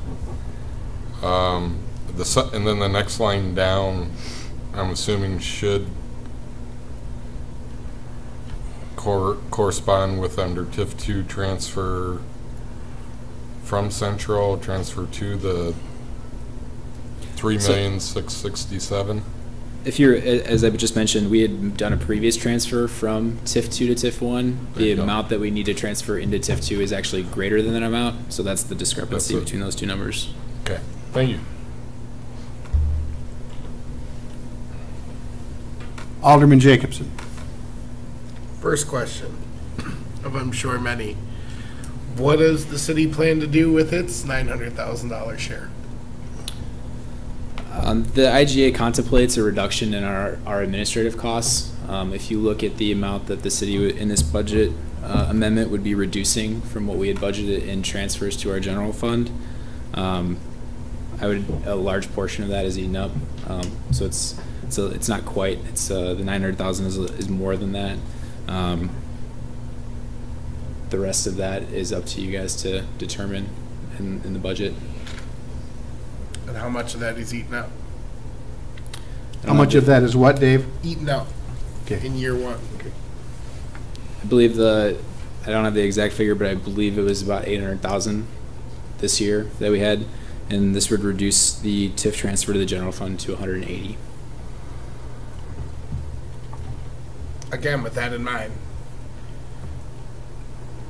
there is no doubt in my mind that this is nothing more than an extortion by the school district of our city's development funds and the other taxing bodies, and worse so, very likely yet another budget trick and maneuver to prop up our expenditures for one more year. And it is such a travesty that we're even having this discussion. This is the single most important item that I've seen on an agenda in my time here, and possibly one of the most important in decades. This is talking about taking $11.5 million from the development of this community, the one life raft and life preserver we have left to try to make a difference here, and giving it back to the taxing bodies in hopes that they look past the misspending of funds for decades at City Hall. I have sat here for 8 years screaming that we are spending way too much in administrative reimbursements. And every staff member, including several that are sitting there tonight, have smiled and nodded and told me it's legal, it's fine, it's great, it's wonderful, we're allowed to do these things. We were lied to. Time and time and time, budget after budget after budget, we were lied to. And now, the bell tolls. And instead of saying, hey, we'll step up and find a way to cut our budgets, to figure out a way to tighten our belts some more and give back into those funds for development and for growth of our community, rather than say we'll step up and make the hard choices that should have been made by the councils before us, instead, we want to take the easy way and not only give in to those extortion demands of the other taxing bodies, most especially the school district, with no defined plan of what they'll use the money for. But at the same time, the answer is we'll take a $900,000 windfall to balance our budget this year. What a travesty. What an honest travesty that would be to approve this at this point. Again, there are other options on the table, but staff has pushed this one since day one.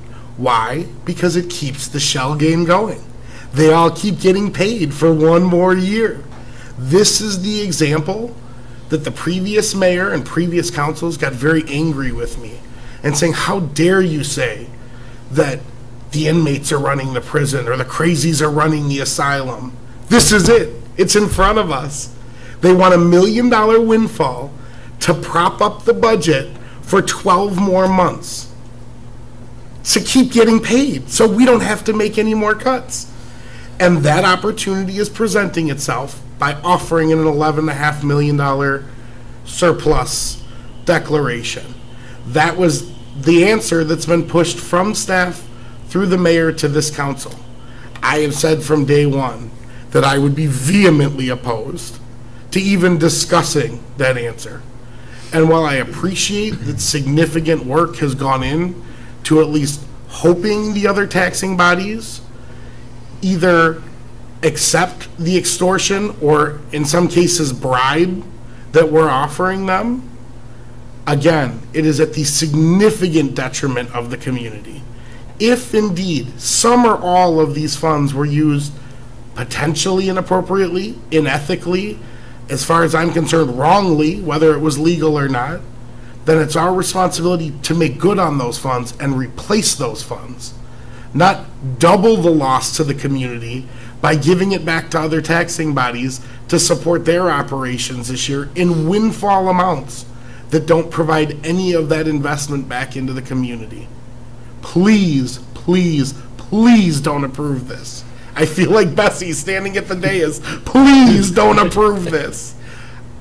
This would be the single biggest mistake this council can make, and likely any council since I've sat here. There are other opportunities, there are other answers that we may have to step up and again face very difficult conversations. This is the short way, the easy way, the quick way out, and it may not even be a way out. What I'm saying is don't do this tonight.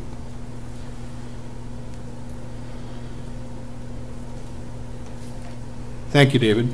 Alderman Verby. And certainly it would have been my wish for us to discuss it as a council before an offer was made to the other taxing bodies. But here we are, this is what we have.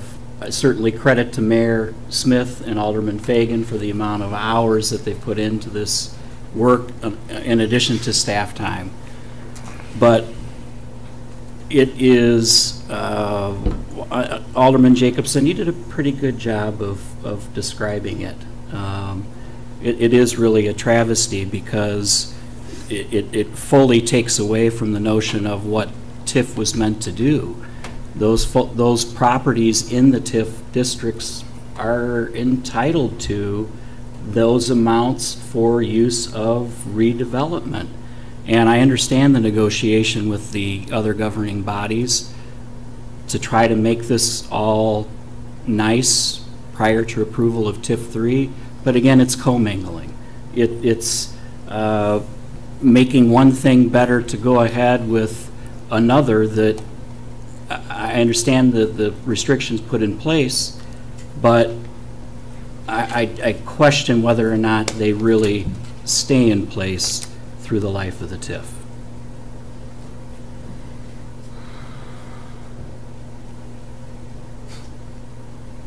Any further comments? Alderman Norrico. I'm curious, when Alderman Jacobson says we have other alternatives, and some of them will require hard decisions. We already know that in order for us to pass a reasonable budget, we still have more difficult decisions to make. I don't know where he thinks we're going to get additional money on top of what we have to find. And I don't necessarily appreciate or value the approach the school district took. But that's what they did, and that's what we were faced with. And Alderman Fagan and Mayor Smith dealt with that. And on balance, I don't know where else we can go. I don't know what else we can do. I appreciate the fact that some poor decisions have been made in the past, and now we have to suffer. But we can't bleed too much more. So I don't know how you're going to, how you think we can produce money. Jerry. I'm sure he wants Yes. to respond. Do you think he wants to respond? Alderman Norrico is looking out for you there, Dave, so, yes. Yeah, I am. She knows I have a rebuttal prepared. Well, I'm no fool. Again, in terms of the realities, we have overspent our means for decades. We have not made the tough decisions that we need to make here. We say things like, well, politically, it's difficult to do those. Or we don't want to do that politically because we don't want to get people angry with us. And again, the previous administration to the one sitting here made most of its decisions from that cowering stance. And I'll be very pointed in that. The reality is, this isn't us hurting once to fix the problem. This is us not hurting at all. This is us taking $1 million cash infusion to make it easier on us and hope the problem goes away. It's not us that's losing here. It's the community. It's the taxpayers specifically in the TIF district. It's the people in the community that have put these dollars in hopes that it grows our tax base to benefit their businesses, to benefit their home values, to benefit the amenities they have within our town, and all of those things that TIF is supposed to do. This isn't us tightening our belts. This isn't us suffering. This is them suffering. And us smiling and taking $1 million check to do that. And that's why I'm cautioning as loudly as I can from down here in saying, don't do this. The reality is we have overspent because of laziness and abdication of duties by the city council. This is another continuation of that. The reality is we are constantly overspending our means. So then, very difficult cuts will have to occur. And again, the reality that this shows is $800,000 of that administrative reimbursement, we can pay for it for 1 more year. Those cuts are going to happen regardless a year from now because the money won't be there. This is a short-term cash infusion injection to keep the plates spinning, wobbling on their posts. The reality is, in a year, those decisions are going to be forced to be made. So why not step up now and make those decisions and show the leadership of why we've been elected here to represent our neighbors and those in our wards? Instead of saying, well, It'll be the next group of people to do it. It'll be the next council after the next election. They'll have to deal with those plates crashing down. The reality is, as we've discussed, there's only a few things to change this equation. Less staff, lower salaries, or significant tax raises. So of those three things, one or all of them have to occur here. And until we force that discussion, until we do something about it, this is a one-year quick fix for us at the detriment of 20 years of tax investments into this TIF to hope.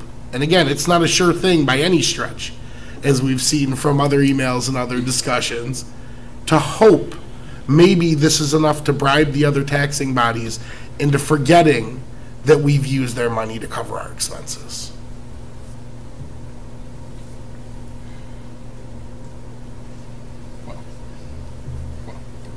Alderman Marquardt. Well, I, for one, am looking into number 1 and number 2, I think, on your list that you last talked about as far as cuts and spending. And I think that's what we've been working on for many, many hours and meetings throughout the year, and I don't think we're going to just throw that away. Our staff seems to be dwindling, and we're going to be working to right that ship as well.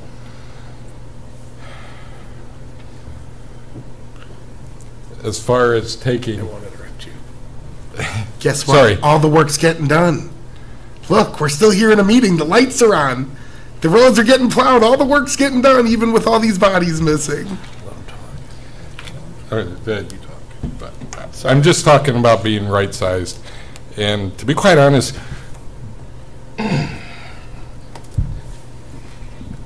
I'm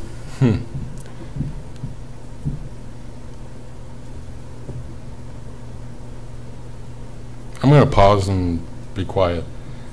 I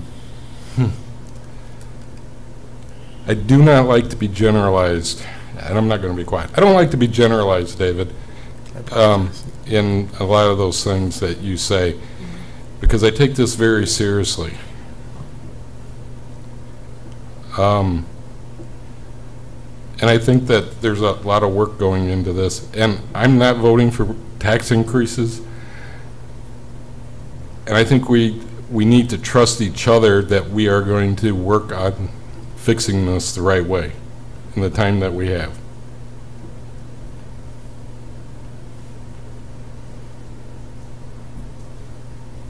Enough. Okay, thank you. Any other comments? Roll call. We did have a motion and a second on that, did we not? And okay, roll call. Fagan. Yes. Noriko. Yes.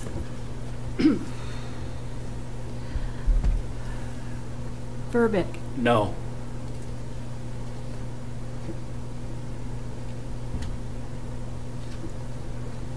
Favor. No.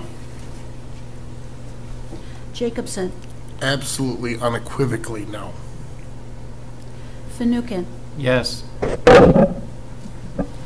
Marquardt. Yes. Smith. Yes. 5-0. Thank you. Motion passes.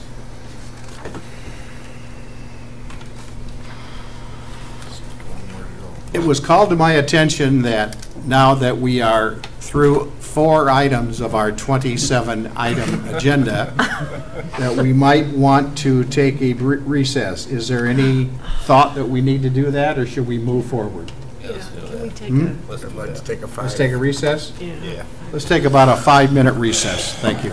We didn't do times. I told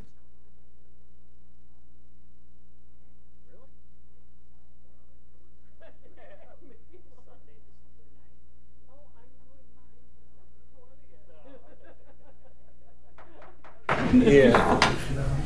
I couldn't enough oxygen. I couldn't fall asleep the first time I failed. I'm not getting enough oxygen. For those of you here, and for those of you at home who enjoy late-night television, we will move along. We have moved through four, count them, four of our agenda items tonight, and we do have, I said 27, is that right? There's plenty of really different. Well, something like that. Through the completion of our agenda. Yeah. Yeah, 23. During our recess this evening, it was brought to my attention that we might want to move a couple of items up on the agenda, given the fact that we have a couple of folks in the audience who would like to speak to that. So I'm going to entertain a motion to that effect. Alderman Markwart. I would move that we move items 8, 9, and 10 to now, and just then continue the order going forward, but advance 8, 9, and 10, the zoning part. Second. So it's been moved by Alderman Markwart and seconded by Alderman Verbeek that we move items 8, 9, and 10 up to where we will initially discuss item number 8. Is that correct at this point? Correct. Any discussion or objection to that? If not, roll call. Noriko? Yes. Verbeek? Yes. Favor? Yes. Jacobson? Fanouken? Yes. Markwart? Yes. Fagan? Yes. Smith? Yes. Dave, are you familiar with what we just did? Yeah, I heard it my We moved, whole way. okay, very good. You're okay with it Yep. then? Okay, okay, then let's go to number 8. That's page 11 on your agenda. Ordinance 2018-078, amending Chapter 23, Unified Development Ordinance, Article 5.14, RC-1, Residential Conservation District, to establish a procedure and criteria for allowing single-family attached dwellings having a common wall along a lot line be permitted with the approval of a special use permit. Motion. So moved. Second. It's been moved by Alderman Fanouken, seconded by Alderman Markwart. Speaking to this is our principal planner, Dan Olson. Thank you, Mayor. This is a city-initiated amendment to the UDO, the Residential Conservation District, as you read just now. It's proposing to amend the Residential Conservation District to allow this procedure, special use procedure, to allow common wall along the line be permitted with approval of special use permit. It's currently allowed in the two-family and multifamily residential districts for some time, and we've had a series of those approved over the years. The RC1 district doesn't have it in there. However, it's a kind of a district that does have homes like this that the procedure should be probably allowed in it. So what we're proposing is to, if Jeff can bring up the slide there, start number G8 for me. The amended language, we're proposing the same language that we have in the two-family, multifamily for the residential conservation district. What it does is allow this subdividing of the along the common lot line, and the provisions would allow that the reduced setback along the side yard is abated along the lot line. The common wall must meet all the building code requirements. Each dwelling unit must have its own separate utilities. A minor subdivision plat has to be prepared and submitted in conjunction with the special use, and there has to be some type of covenants or restrictions approved regarding the maintenance of the common wall with the property owners. The proposed language for the RC1 is currently the same language that's in the two-family, multifamily residential. With the text amendment, we had a hearing on October 17th in front of the commission. They recommended approval 4-0. So we'd recommend approval and request waiver of second reading. The next two items are related to this amendment. It's been moved and seconded that we approve this. Roll call. Verbic, Yes. Favor, Yes. Jacobson, Yes. Fanouken, Yes. Markwart, Yes. Fagan, Yes. Noriko, Yes. Smith. Yes. 8 aye. Motion approved. I'd entertain a motion to waive second reading. Motion to waive second reading and approve? Second? It's been moved to waive second reading and approve this ordinance by Alderman Verbic, seconded by Alderman Fanouken. Any further discussion? Roll call. Favor, Yes. Jacobson, Yes. Fanouken, Yes. Markwart, Yes. Fagan, Yes. Noriko, Yes. Verbic, Yes. Smith. Yes. 8 aye. Okay, G9, ordinance 2018-079, authorizing a special use permit to allow the re-subdivision of an RC1 residential conservation district zone lot into two single-family attached lots in accordance with Article 5.03.06 of the Unified Development Ordinance, and approval of the final plat of Fan Second Division, 801-803 South Second Street. Are you asking for second waiver of second reading on this also? So I'd entertain a motion to approve and waive second reading on this ordinance. So moved. Second. Well, we want to discuss it first, under first. Oh, yes, Yeah, absolutely. okay. Absolutely. What we do- What I was trying to we'll do request is second get, reading. I was trying to get the motion on the floor that would allow us to move, and then, so we don't have to waive the second reading on a Okay. separate vote, but that's fine. Go ahead, Dan. Well, that's fine. Just one quick correction in the ordinance. The article that is being, for the special use is actually Article 5.14 instead of Article .5.03.06. We'll get that corrected in the ordinance and prior to the mayor signing and recording. So this is a request for a special use permit and plat of subdivision for a duplex on 803 South Second Street. They're proposing to re-subdivide that.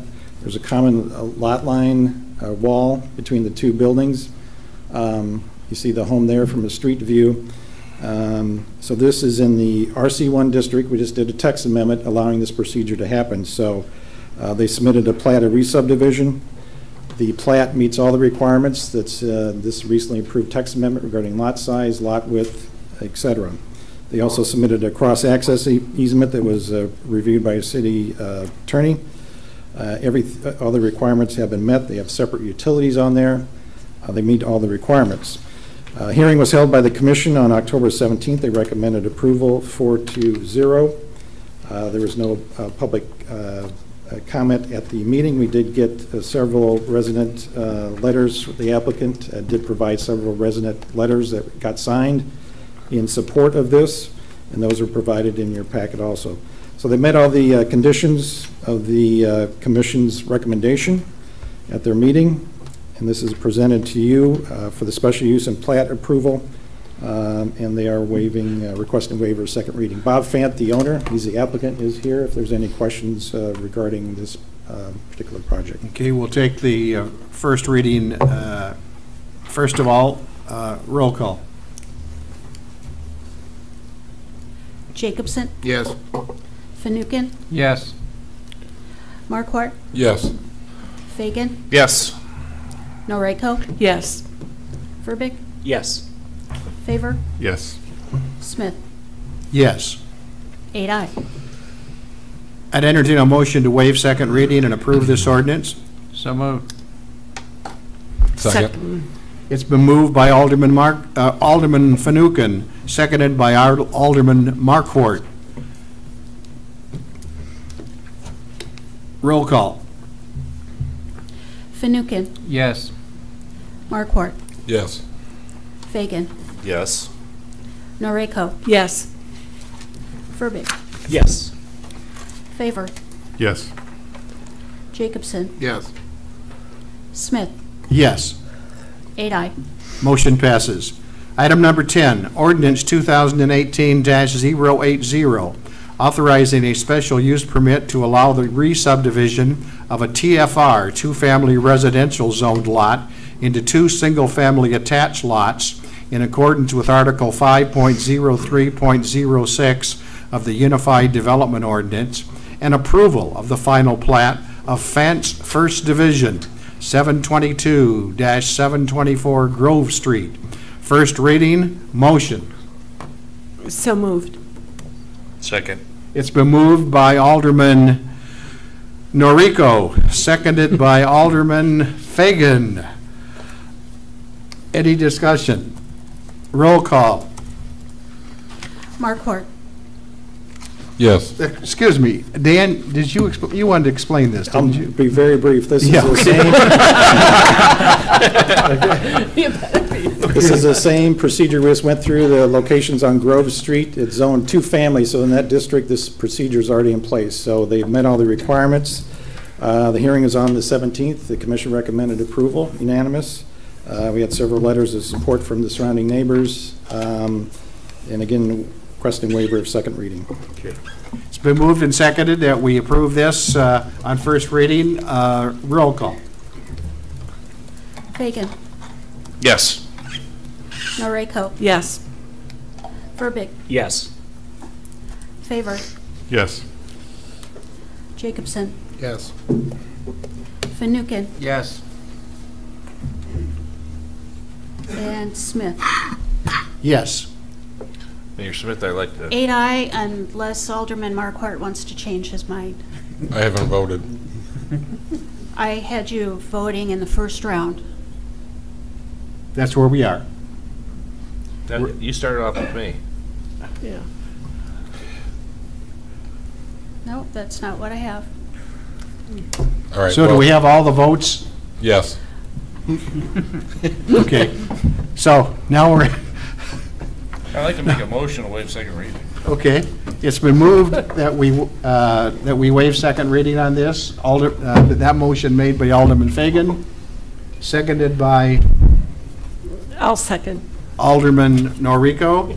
Mayor, is this a motion to waive second reading and approve?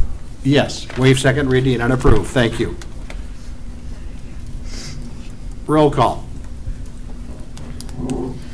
Fagan. Yes. Noriko. Yes. Verbic. Yes. Favor. Yes. Jacobson. Yes. Fanouken. Yes. Marquardt. Yes. Smith. Yes. 8 aye. Motion passes. Thank you. Thank you. Thank you, Dan. Thank you. Okay, now back to item number 5 on the agenda. Resolution 2018-141, extending the timeline for approval of an intergovernmental agreement with DeKalb County pertaining to sales tax sharing. Motion, please. So moved. Second. It's been moved by Alderman Noriko, seconded by Alderman Marquardt. City Attorney Dean Frieders is going to address this. Thank you, Mayor. This was previously before the council approximately 3 meetings ago. The TRIP IGA with the county was approved subject to certain conditions, including that it be ratified and that the parties enter into a separate agreement with respect to the telecommunications and emergency communications infrastructure between the city and the county. That includes both the new radio system that the county is implementing, the CAD-to-CAD systems and telecommunications redundancy between the city and county, and the fiber optic connection that's necessary in order to enable that direct connection. Right now, our connection with the county telecommunications center is over essentially a commercial internet connection using a virtual private network, which is not viewed as being an optimal high level of service or high level of reliability method of delivering that service. And so we're continuing to work with the county on a couple of the finer points relating to it. We are requesting that the approval of the TRIP IGA be extended until the second regular meeting in January to afford us that time to work through this with the upcoming holidays. So we're just simply asking that we extend the timeline? Yes. And we would then bring this back to? It would come back no later than the second meeting in January. Okay. We're good. I want to thank Alderman Jacobson, who's worked very, very hard on this, and David, I appreciate it. Any further discussion? All in favor? Excuse me, roll call.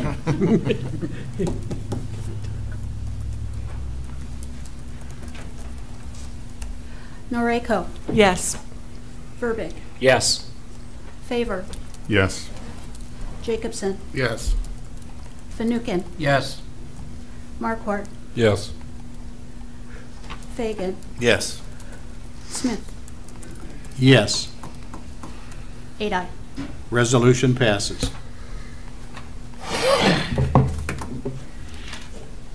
Moving to number 6, ordinance 2018-076, authorizing fire suppression system agreements with Mark Grossi in the amount of $29,600, Phi Sigma Kappa Alumni Association of NIU LLC in the amount of $39,200, and 919 Greenbrier LLC in the amount of $36,400 to provide loans from the city's water fund for the installation of Greek organization sprinklers at 900 Greenbrier Road, 1300 Blackhawk Road, and 919 Greenbrier Road, respectively, and amending the fiscal year end December 31, 2018, FY 2018 budget. This is first reading. Motion. So moved. Second. It's been moved by Alderman Fanouken, seconded by Alderman Markwart, that we move this, and with some comments is our Community Development Director, JoEllen Charlton. Thank you. The ordinance before you authorizes the mayor to sign these agreements with owners of 3 Greek housing properties in order for them to secure loans from the city's water fund. Purpose of this loan transfer is to pay for fire suppression sprinklers to comply with the law that takes effect on January 1st, 2019. Council provided this direction earlier this year, back in May. Since that time, staff has been communicating with the owners, and the owners have been securing estimates for their work. The loans for these 3 agreements are very similar to the one that was approved by the council in September at 924 Greenbrier. That owner was the first one to move forward on this. Just a reminder, it's an 80% loan. They need to make up the 20%. It's a 5-year term at 5.25%. The loans are guaranteed payment by setting up a special service area. Those special service areas will all be processed at a later time, probably in December, and brought back to you all together as a group at that point. Just want to point out too, page 2 of the staff report includes a table that shows all of the Greek properties that were identified at the beginning of this process and a status on where they sit today, whether they've requested funds, whether they declined the funds, if they've pulled permits, and some of the status of their work. Total loan amount for the 4 projects that have requested the funds is $142,625. With the interest that we're collecting, we would collect a little over $21,000 for the 4 participating properties in that 5-year term. Also, just so you know, I think it was asked at the last meeting, we did notify all of the property owners about the notice period and the deadlines and what some of their requirements were. We hope to hear back from them at any point in the future, but from this point moving forward, I don't expect to be following up with them. If somebody comes to me and wants to be considered for a loan, I'll bring that back to you for consideration. Also, just real briefly, the ordinance before you does anticipate the necessary budget amendment to accommodate this, the use of the water fund for this purpose. So I'd be happy to answer any questions. Alderman Fagan. Should we have an SSA set up at the same time? Because if we do this and they come back and they all have to be, a certain percentage has to be in agreement, and if they don't, then where do we stand? This is a one-lot SSA for each one of them. And in the agreement that's before you, there's a provision in there that says they will not object to the formation of a special service area. So if they cause a problem later, they would not be in compliance with their agreement. Are these loans transferable? If it's for the sale of building? Yes, in Yes. theory, they can be transferred. The development agreement contemplating the reimbursement requires notification to the city, but it is transferable. The tax lien stays with the property, which is one of the advantages of the SSA route. Right. And then if someone did purchase it, it would be a loan transfer and not a payoff? The development agreement doesn't contemplate an acceleration on transfer, so they could pay it off if they wanted to and eliminate But the that doesn't obligation. require it? Correct. All right. Thank you. Any other questions? I believe Alderman Jacobson has recused himself from this vote. Roll call.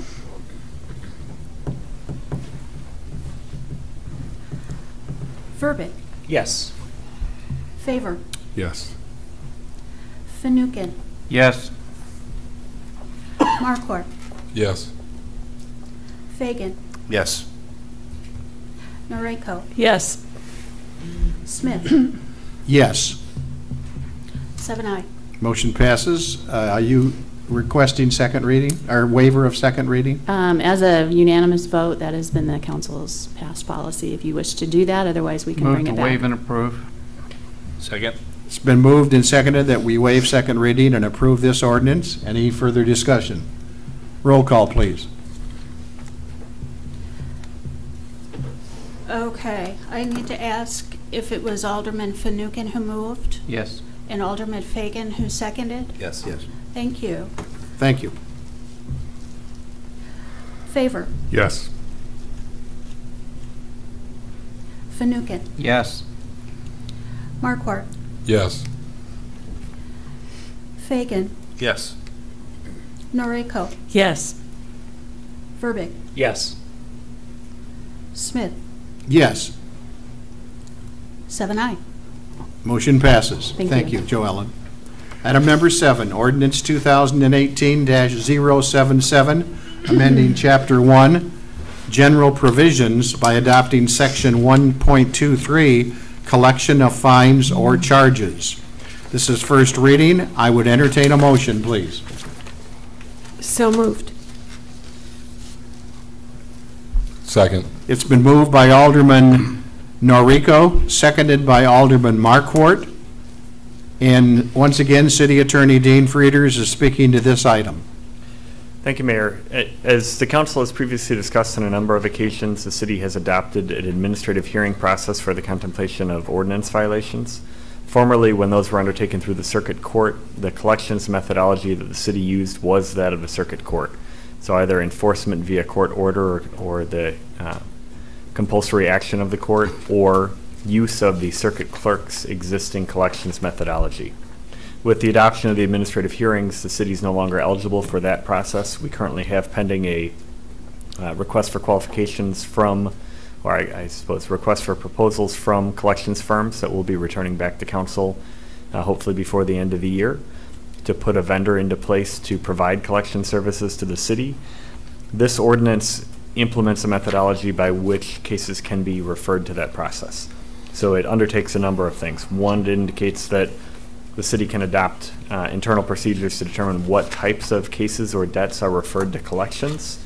Two, pursuant to Illinois law, it indicates that where the city incurs collection costs, those costs become a part of the judgment. So typically when you refer someone to collections, there's between a 33 and 35% collections fee placed on top of the judgment, and that is an additional debt that the city would recover to cover those costs of collections.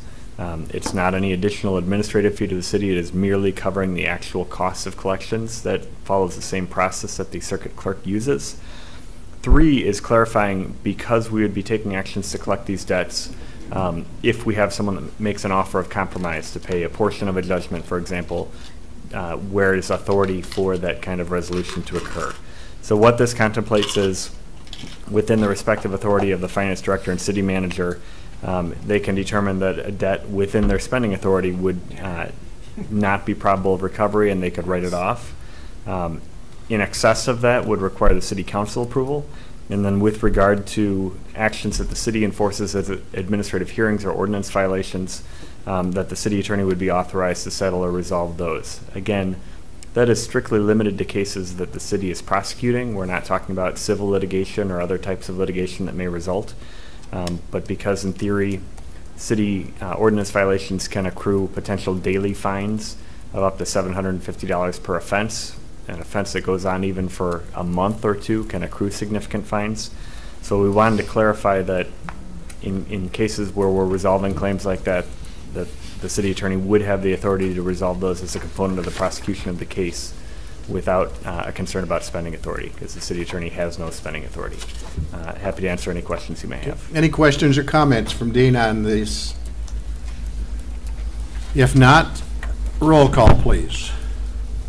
Jacobson. Yes. Fanouken. Yes. Markwart. Yes. Fagan. Yes. Noriko. Yes. Verbic. Yes. Favor. Yes. Smith. Yes.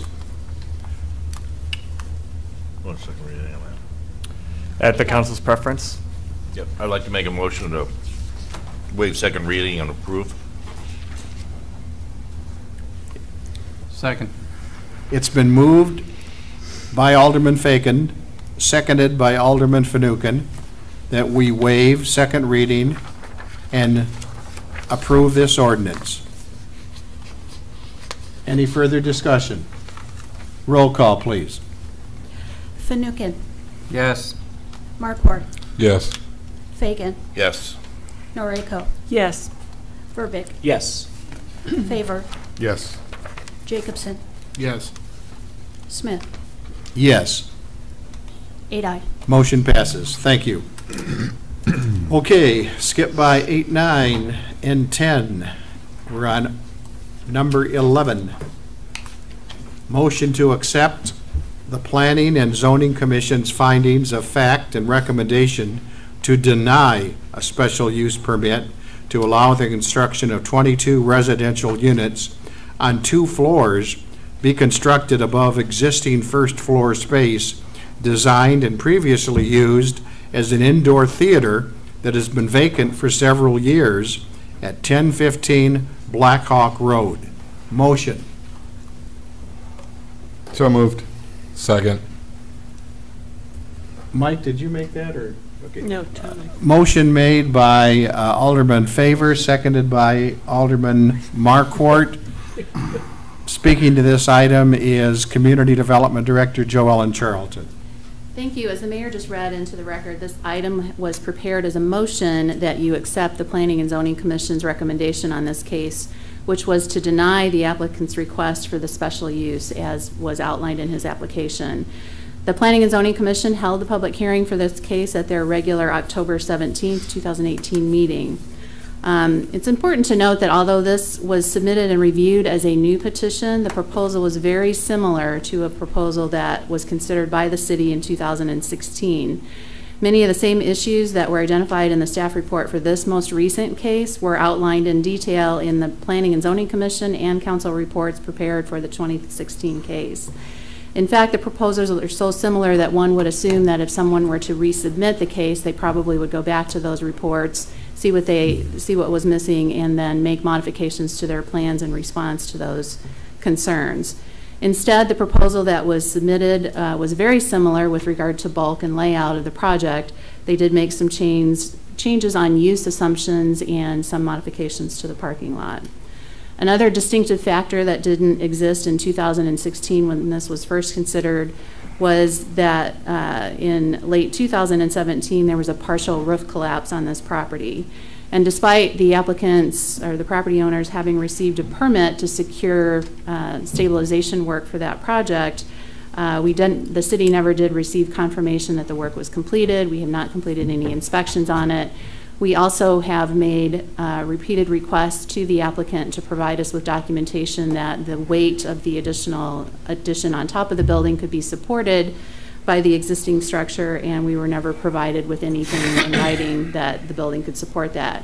In fact, we did have a meeting with the applicant and his team at one point after the application was submitted, where several members of his, he had his real estate person and an architect, his attorney, and others were there. And when the city asked the specific question about whether the building was capable of supporting, the property owner and his own architect were disagreeing in that meeting. Similar to the case in 2016, the Planning and Zoning Commission considered a long list of how the plans don't conform to our zoning ordinance or our unified development ordinances. Pages 5 through 10 of your council report outline non-compliance or incomplete information with at least 24 different requirements of the unified development ordinance. The Planning and Zoning Commission also reviews items for their compliance with special use standards, and those are outlined in your report on pages 11 through 14. The resulting recommendation from the Planning and Zoning Commission was to deny the special use. This was put in form of a motion to accept their recommendation. Typically, we try to prepare an ordinance in the affirmative, but because there was so many differences and so many changes that would be required, that was going to be a little bit challenging for us. Our recommendation is that you proceed in support of the Planning and Zoning Commission's recommendation and approve, so vote yes on this motion to deny. If you choose and want to move forward with us in a way that would support this project, you would deny this motion and provide us with some direction to bring an ordinance in the affirmative back to you to a future meeting for consideration. I don't have any further comments, but if there's any questions, I'd be happy to answer them at this time. So an affirmative vote will in fact deny the special use permit? Correct. Okay. Any further discussion? Roll call, please. Marquardt? Yes. Fagan? Yes. Noriko? Yes. Verbeek? Yes. Favor? Yes. Jacobson? Yes. Fanouken? Yes. Smith? Yes. 8 aye. Motion passes. Thank you, Joe Ellen. Number 12, Ordinance 2018-081, authorizing an amendment to Ordinance 2017-011 to add additional service facilities to the list of permitted commercial uses in Article 2-C, or T2.C of the ordinance up to 2,000 square feet, and to increase the maximum square footage allowed for professional service offices from 1,000 square feet to 2,000 square feet at 106, 112, 118, and 124 East Lincoln Highway and 122 South First Street, Cornerstone, DeKalb. This is first reading. Motion. So moved. Second. It's been moved by Alderman Favor, seconded by Alderman Verbeek. Economic Development, no, I guess it's Dan Olson is, says here, Economic Development Planner Jason Mitchnick. Well, You I'll aren't step in for Jason. Our principal planner, Dan Olson, would speak to this item. Thank you. Again, this, as you read, this is amendment to Cornerstone Plan Development Ordinance approved last year to allow some additional service uses in the building. There's a proposed nail salon at about 1,600 square feet in the lower level, as you can see in the image there, that I'd like to locate in there. The current ordinance does allow some professional office uses up to 1,000 square feet, but does not include this type of use. So the applicant's proposing to amend the ordinance to allow up to 2,000 square feet of these other service uses, and they're listed here in the memo and the ordinance. And the petition is also requesting the maximum square footage for professional service offices, which are like legal or medical offices, increase that from the current 1,000 to 2,000 square feet. So that the most they would have up to 4,000 square feet of, I guess, non-retail uses up there. There's about 8,000 square feet in the bottom level of the Cornerstone building. So at the max, they could only occupy about 50% of the lower level with non-retail uses or these service uses. Again, at this time, only 1,600 square feet is proposed for the nail salon at this time. This will bring additional foot traffic to the area, additional services for the residents in the building and the surrounding area. The commission held a hearing on November 7th. They recommended approval 5-0. There was no public comment. on it. So staff would recommend approval of the ordinance as prepared. We did get a letter from the applicant indicating they want waiver of second reading on this particular proposal. There's a motion on the floor and a second to approve first reading of this. Any further discussion? Alderman Jacobson. Have we done any calculations? I know when the projects were originally in front of us, we saw the calculations of what the payback would look like in the projects. And have we done any calculations to see what we anticipate this changing the payback numbers? We haven't looked at this with this specific change with the payback, how that would change. I don't think we looked at that. I don't know if we haven't looked at that at this time, so. No, we haven't taken a look at what that would do, although we did advise the owner that any additional, that they would still be required to meet the requirements of the agreement, but we didn't try to recalculate what that would be. Again, my understanding was there is not a clawback on these, correct? As in past projects, we did it based on a somewhat different formula than we've normally done in terms of the total I think we taxing calculated bodies. it, but I will defer to Dean. Did that include a clawback? If you'll give me just a moment on that one. Okay.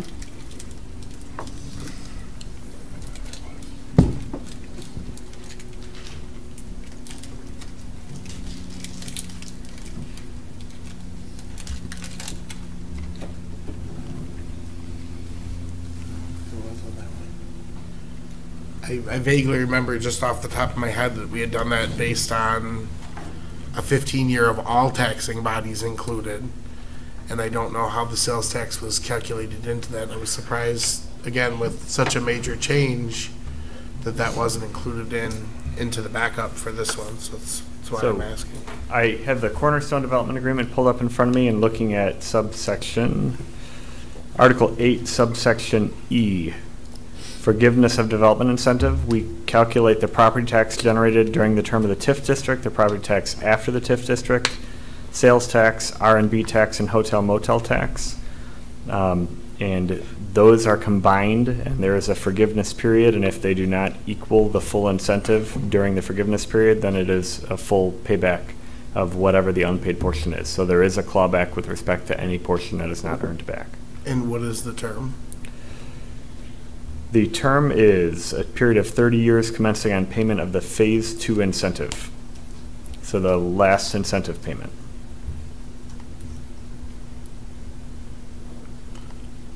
Again, not understanding those calculations, obviously with a 30-year payback window, it could be all the way to the end, 30 years down the road before we figure out whether or not it was made good on.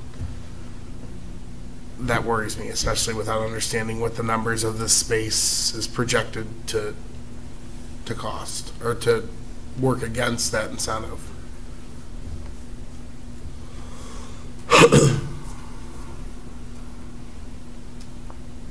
That was a comment, Dave, not a question? Okay. Correct. Any further discussion or comments?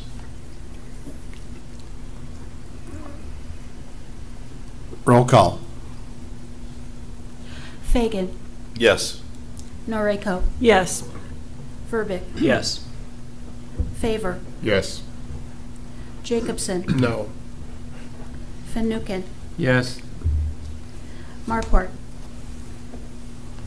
Yes. Smith. Yes. 7-0. Thank you. Has there been a request waiving second reading Yes. on this? I'd entertain a motion to waive second reading and approve this ordinance. Make a motion to waive. Motion made by Alderman Fagan, Waive and approve. Second. seconded by Alderman Fanouken. Any further discussion? Roll call. Noriko. Yes. Verbic. Yes. Favor. Yes. Jacobson. No. Fanouken. Yes. Markwart. Yes. Fagan. Yes. Smith. Yes. 7-0. Ordinance and motion passes. Thank you, Dan. Number 13, ordinance 2018-082, authorizing an amendment to ordinance 2017-036 to allow additional service facilities to the list of permitted commercial uses in Article 2-C of the ordinance up to 2,000 square feet, and to increase the maximum square footage allowed for professional service offices from 1,000 square feet to 2,000 square feet. 203, 209, 223, and 229 East Lincoln Highway, Plaza DeKalb. This is first reading that they're asking for. Motion. So moved. Second. It's been moved by Alderman Fanouken, seconded by Alderman Fagan. Once again, Dan Olson will be explaining this. This is a Plaza DeKalb. They're requesting the same amendment as the Cornerstone in terms of increasing the service uses out there up to 2,000 square feet, and also the professional service offices by 1,000 square feet. The total square footage of the ground level is 14,000, so with a max of 4,000 square feet, they could take up a max of 28% of the commercial space with the non-retail uses. They do have some professional suites being proposed. That does include some beauty salons, beauty services in there. They're about to like to move in. So again, the same amendments as Cornerstone. This also included, there was discussion in the council memo, but is not included in the ordinance. If the TIF would have been approved, there was language that was proposed to be added in this to transfer the payments to the this new TIF that was to be created, but that has not been approved, so that's not in the ordinance. There was language in there. If that is approved eventually by the council, the new TIF, then there'll be an amendment to the Plaza DeKalb that will cover that area, but it's not included in this ordinance. What is included also is this is a continuation of the time period to complete the project. Originally it was 18 months, but with the work on the Cornerstone kind of delaying the Plaza DeKalb, that's being pushed back to December 31st, 2019. The commission conducted a public hearing on November 7th. Again, they recommend approval 5-0. No public comments were made. The applicant has requested waiver of second reading on this too. It's been moved and seconded. Further discussion? Roll call. Verbic. Yes. Favor. Yes. Jacobson. No. Fanouken. Yes. Markwart. Yes. Fagan. Yes. Noriko. Yes. Smith. Mayor Smith. Yes. 7 aye. I'd like to make a motion to waive second reading with approval. Second. It's been moved by Alderman Fagan, seconded by Alderman Noriko, that we waive second reading and approve this ordinance. Roll call. Favor. Yes. Jacobson. No. Fanouken. Yes. Markwart. Yes. Fagan. Yes. Noriko. Yes. Verbic. Yes. Smith. Yes. 7 aye. Motion passes. Thank you. Thank you. Thank you, Dan. Number 14, Resolution 2018-142, establishing an estimated annual tax levy ceiling for the tax year 2018. I'd entertain a motion. So moved. Second. It's been moved by Alderman Noriko, seconded by Alderman Fanouken, and our Assistant Acting City Manager, Ray Munch, is going to speak to this item. Ray? Thank you, Mr. Mayor. This resolution contemplates the approval of an estimated property tax levy ceiling, and the purposes of that would be to comply with the truth in taxation requirements if we chose to put forth a property tax levy that exceeded the prior year's levy by 5% or more. Take your attention back to October 8th when City Council gave direction to essentially craft the property tax levy in a way that would capture what the county was estimating to be 4% EAV growth, and to add an additional 2% onto that so that any additional growth that was realized after the estimated EAV was put forth by the county could also be captured. So that was what was described at the time as the optimistic growth model. On October 16th, there was additional conversation by the City Council after it was learned that some of that estimated EAV growth that the county had offered to us was a result of a 4% multiplier that was added on by DeKalb Township, which many of our residents fall within in the city. That new direction reduced what the estimated levy would have been. It was anticipated that staff would have received further and final direction on the property tax levy from council on November 5th, when the City Council and the FAC were scheduled to meet in their joint meeting. That meeting was canceled, and as such, we did not receive final direction at that time on the property tax levy.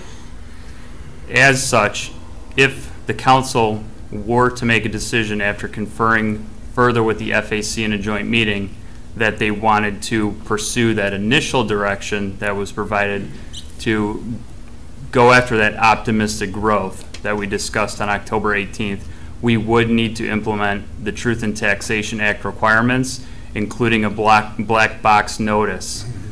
Tonight's meeting would be the opportunity to do that so that we could comply with the timelines needed to approve the property tax levy at the December 10th regular City Council meeting.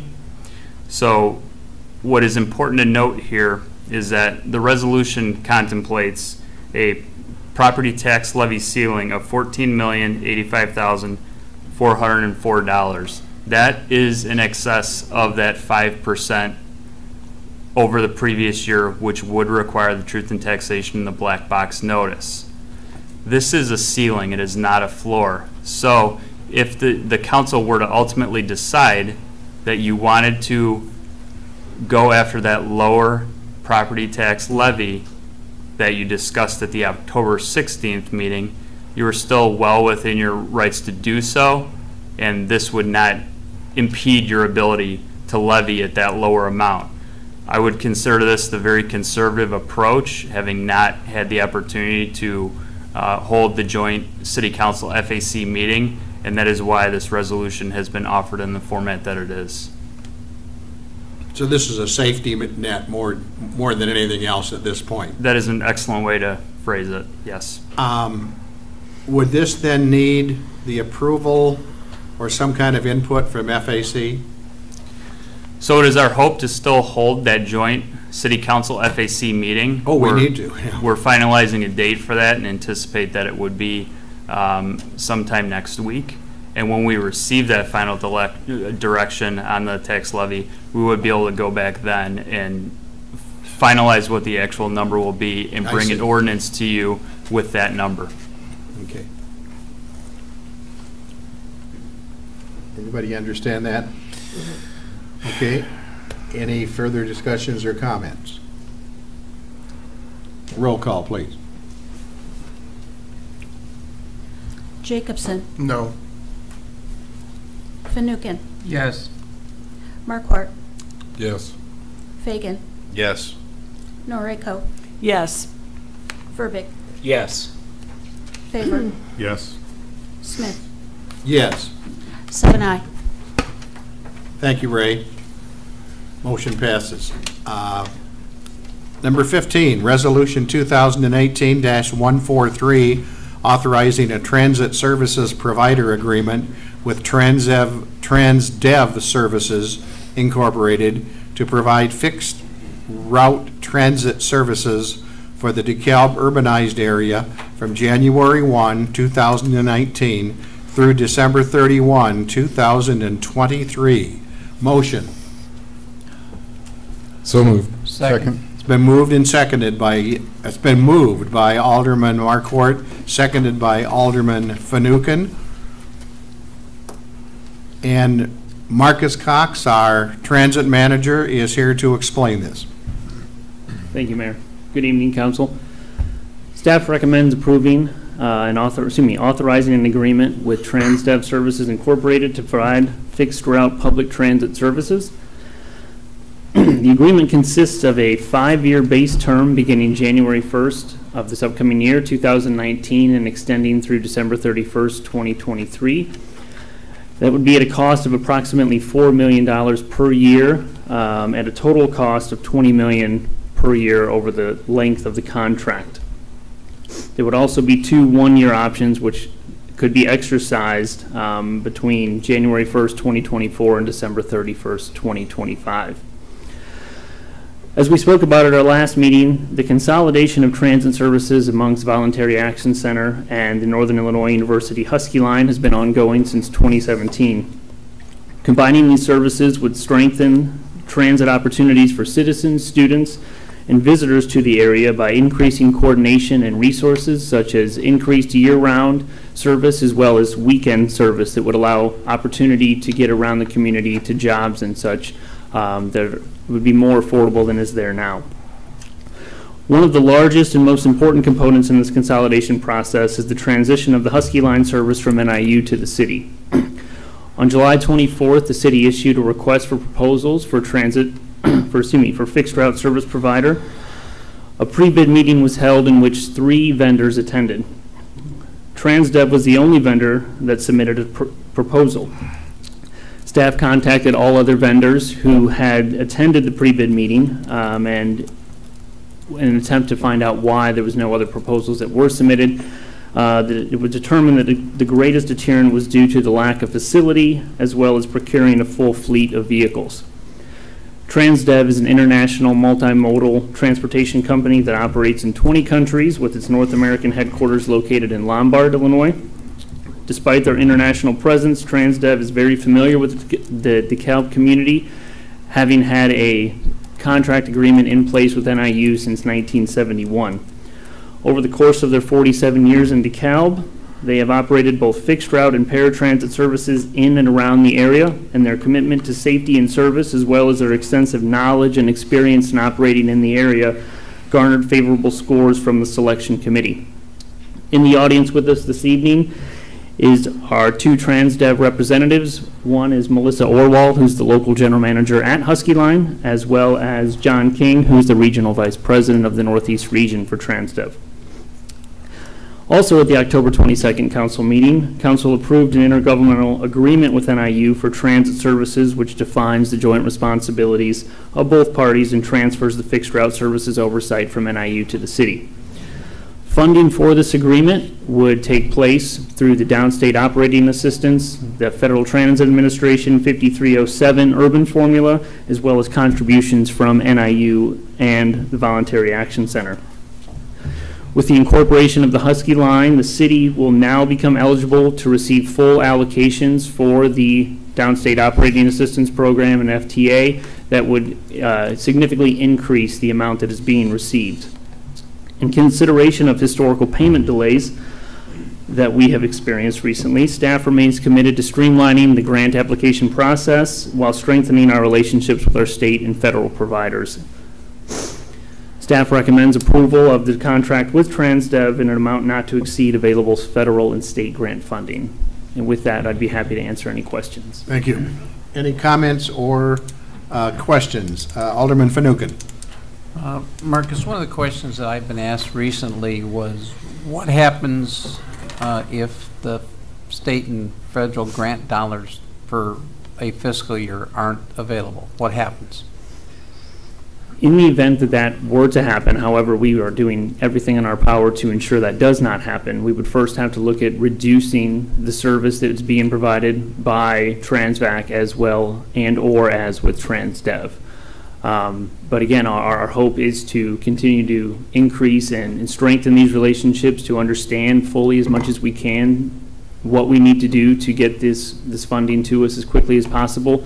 But that would be the immediate first consideration. All right, and then just a follow-up, you know, traditionally the Husky Line's been funded by student fees on campus. Is that still going to be part of this model? That will still be part of this model. NIU, with the intergovernmental agreement that is in place, is providing a contribution for the service, and that contribution is still coming from the student tuition. Okay, thank you. You're welcome. Any other comments or questions? Roll call. Markwart, Yes.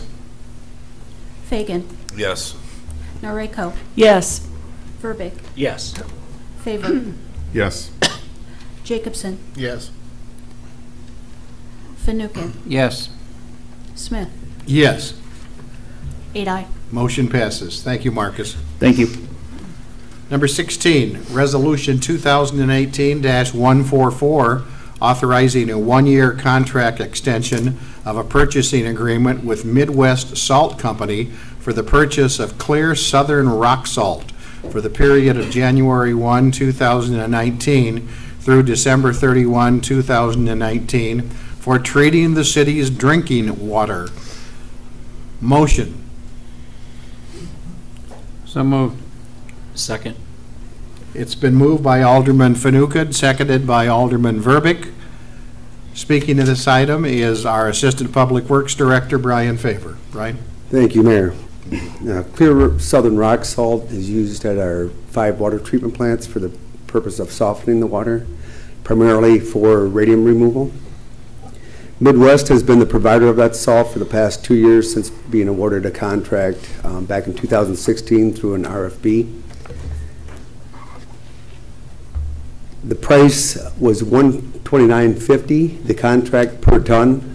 The contract did allow for 2 one-year extensions.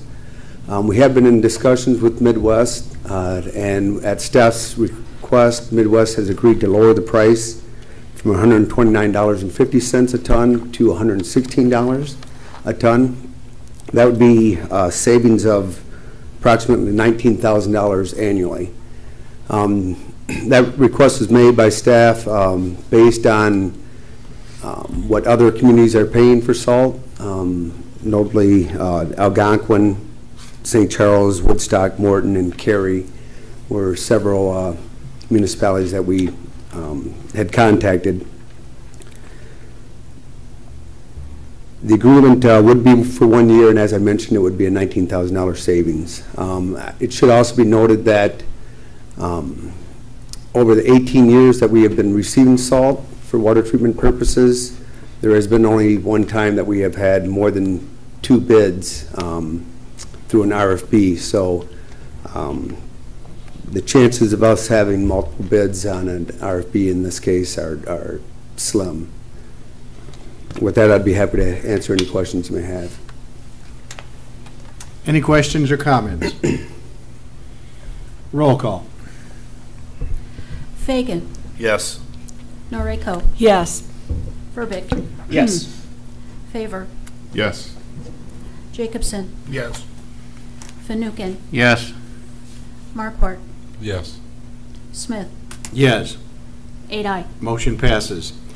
Number 17, Resolution 2018-145, appropriating the sum of $1,090,000 of motor fuel tax funds for maintaining various streets and highways under the applicable provisions of the Illinois Highway Code, Section 19-00000-00-GM from January 1, 2019 through December 31, 2019.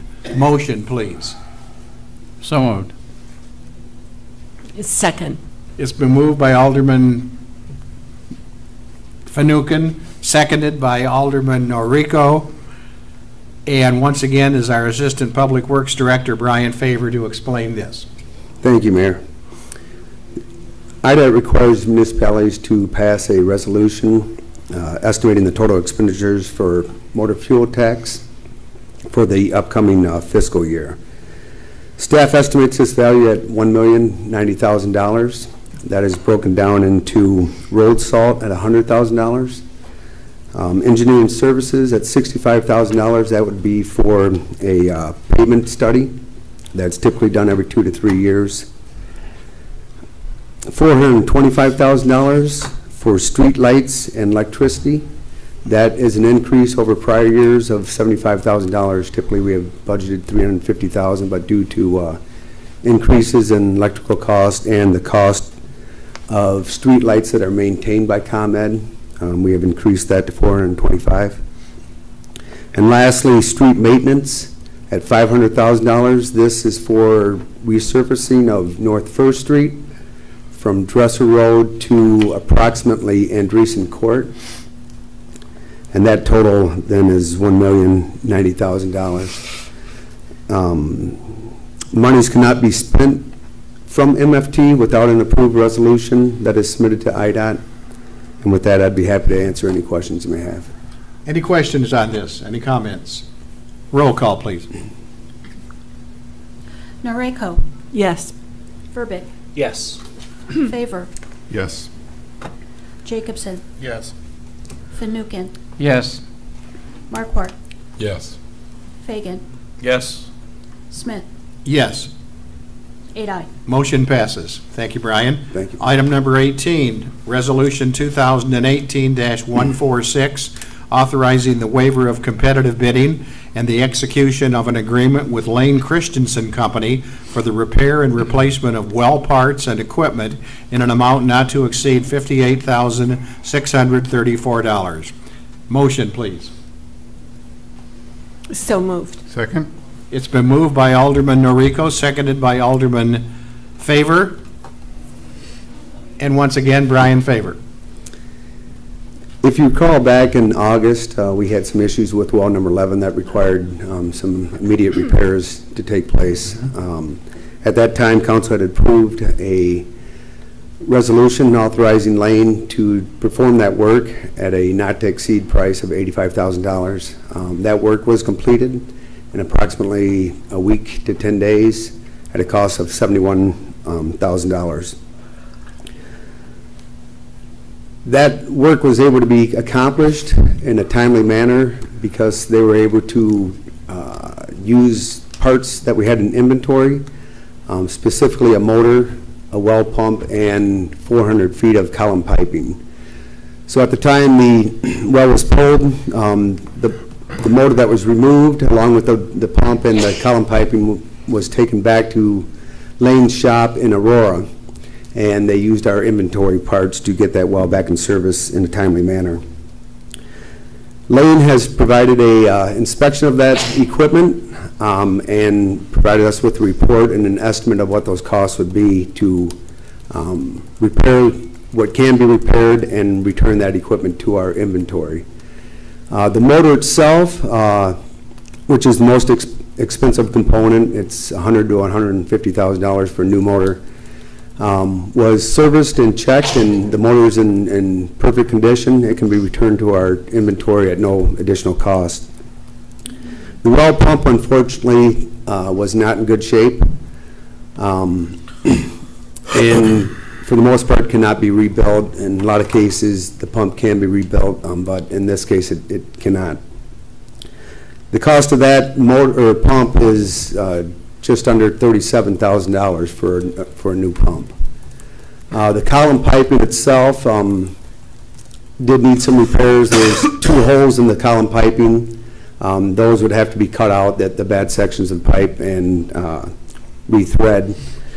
In addition to that, the column piping really should be recoated, both interior and exterior, to prevent corrosion.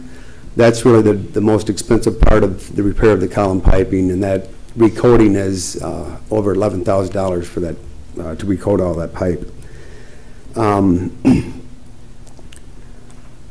Other than repairs to the column piping to get that pipe back in our inventory, and that can be done for under $10,000.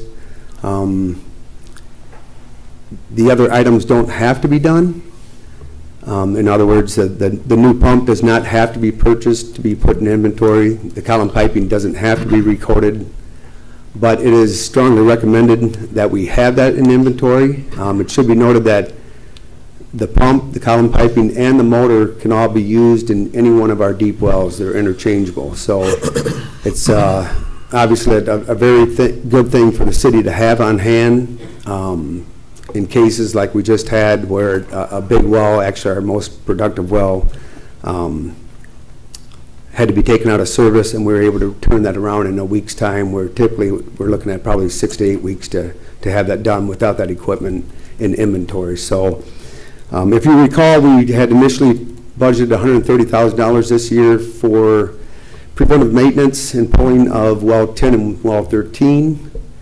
We instead used that money for well 11, and $71,000 of that money was used. We're requesting that the money that's left over that was budgeted be used to replace the inventory at this time, so that we have that equipment in inventory for emergency. And that would still keep us under budget, under that $130,000 that was budgeted. And with that, I'd be happy to answer any questions. Any questions or comments of Brian or of Brian's presentation? Roll call. Verbeek? Yes. Favor? Yes. Jacobson? Yes. Fanouken? Yes. Markwart? Yes. Fagan? Yes. Noriko? Yes. Smith? Yes. 8 ayes. Motion passes. Thank you, you, Mayor. Brian. Number 19, Resolution 2018-147, authorizing the award of a bid to William Charles Construction Company, LLC, for construction services of 3,900 feet of Community Development Block Grant funded roadway resurfacing and sidewalk improvements in the amount of $569,440.97, with staff authority to issue change orders up to $597,913. Motion, please. So moved. Second. It's been moved by Alderman Verbeek, seconded by Alderman Markwart. Our city engineer, Zach Gill, is going to explain this for us. Zach? Thank you, Mayor and Council. Street improvement project, this one has two qualifiers, not only our evaluation of the condition of the street, but being within a census tract that HUD determines is of low to moderate income.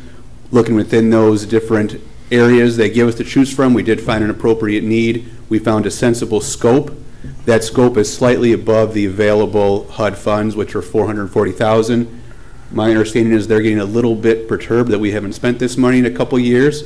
So we want to go ahead and attack that area by augmenting that with some of our other capital improvement funds, which we're estimating to be about $130,000. We've programmed that from the was Fund 40, now Fund 500 area, so we can complete this project. Any comments or questions of Zach? If not, roll call. Favor? Yes. Jacobson? Yes. Fanouken? Yes. Markwart? Yes. Fagan? Yes. Noriko? Yes. Verbeek? Yes. Smith? Yes. 8 ayes. Thank you. Motion passes. Thank you. Number 20, Resolution 2018-148, authorizing a supplemental resolution of $26,500 in motor fuel tax funds to reconcile Section 17-00000-00-GM under the applicable provisions of the Illinois Highway Code from January 1, 2017 through December 31, 2017. I'd entertain a motion, please. So moved. Second. It's been moved by Alderman Fanouken, seconded by Alderman Markwart. Our management analyst, Patrick DiDiana, will explain this item. Good evening, Mayor and Council. This evening I come before you asking for the authorization of a supplemental resolution for $26,500 to reconcile the 2017 General Maintenance Program. In 2016, a resolution was passed to appropriate $450,000 in MFT funds, $350,000 for streetlight electricity, and $100,000 for road salt. In our efforts to reconcile the MFT fund balance, it was revealed that the cost for streetlight electricity exceeded the budgeted amount by $49,097.40. However, that amount is reduced to $26,154.70 due to the surplus in the road salt. To avoid having to utilize another funding source to pay back the MFT fund, this proposed supplemental resolution must pass. As noted on page 2 of the memo, MFT funds pay for 17 different streetlight accounts. Of those accounts, 93% of the MFT funds expended went to a ComEd account 055105201. That account is comprised of 3,194 components of lighting equipment throughout the city. ComEd invoices are comprised of 2 types of fees. You have your supply fees, which is for the actual electricity, and then your delivery fees, and that's comprised of taxes, lighting equipment rentals, and facility charges. Facility charges are the fees that are charged for the poles, brackets that the lighting fixtures sit on that are maintained by ComEd. The unanticipated increase can be attributed to the cost of lighting equipment rentals and facility charges. From 2016 to 2017, that cost increased by $29,340.19. $27,000 of that increase came from lighting equipment rentals, and the remaining increase from facility charges. Applying that 10.5 increase across the remaining 16 accounts, the overall $49,000 increase can be calculated. With that being said, I'll take questions, and also I'd like to mention in attendance we have George Gallrap from ComEd. He's here to answer any questions. So, okay, any questions of Patrick or of George? Alderman Fanouken.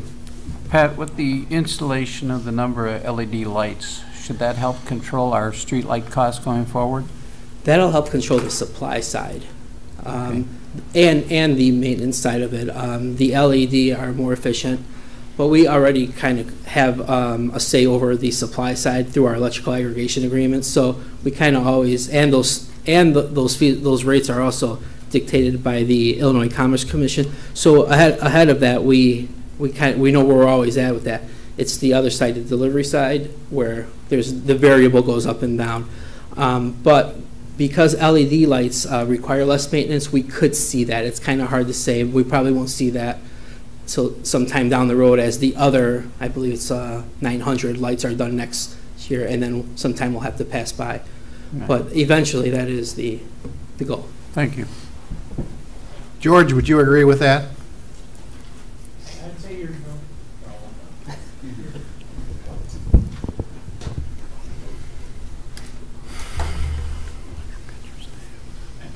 It's a good question, Bill. Thank you. Yeah, fine. We talked on the phone several times. You should see an immediate impact on the reduction of your electrical cost. Like Patrick said, there's 2 sides, supply side and the delivery charge. But there's a 70% reduction with the LED lights. So take really half of that, because you're not going to see the whole. You're going to see 70% of the 50%. This year with the 900 lights, and the next year with the additional 900 lights. So you should see quite a bit of cost savings. Thank you. Thank you, George. Any other questions or comments? Roll call. Jacobson. Yes. Fanouken. Yes. Harcourt. Yes. Fagan. Yes. Noriko. Yes. Verbic. Yes. Favor. Yes. Smith. Yes. 8 ayes. Thank you. Thank you, Patrick.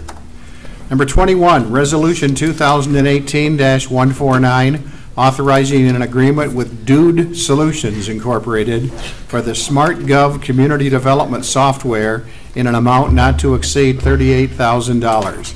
Motion, please. So moved. Second. Been moved by Alderman Marquardt, seconded by Alderman Favor. And speaking to this is our Information Technology Director, Mark Thorson. Mark. Good evening, Mayor and Council. This resolution contemplates an agreement for community development software subscription for a product called SmartGov. Back on May of 2016, the city entered into an agreement with a company called HR Green for inspection services. This software was added as a value add to that contract, so the cost of the software was absorbed within the agreement. The city, when I came on board, the software had not been completely implemented. It encountered some challenges. I was able to work with the community development team. We were able to get past those challenges and get that software installed. It went into production in September of this year.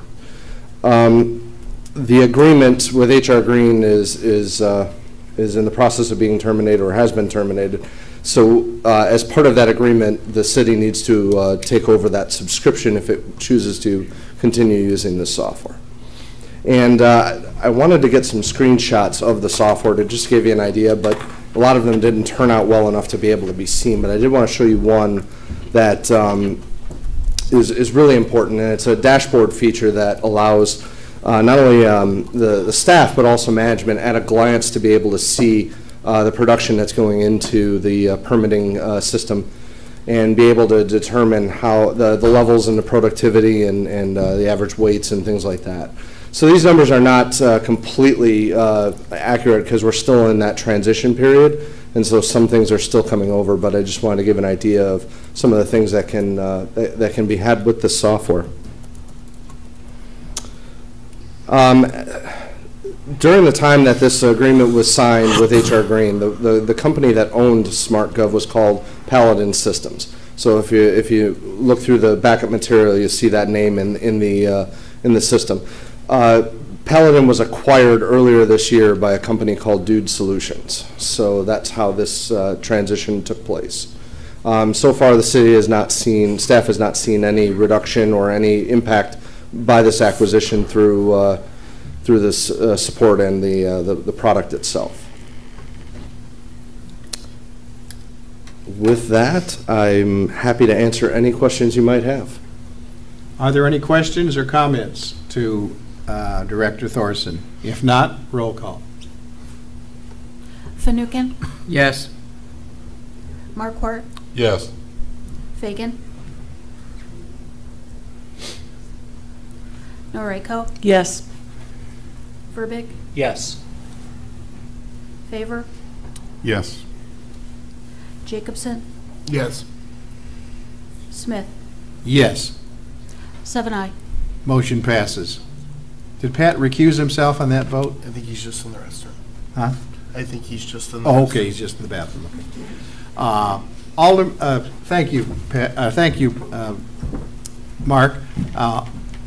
Item number 22 now, Resolution 2018-150, authorizing payment to Syndio Networks, LLC, for technology, hardware, and professional services in an amount not to exceed $43,000.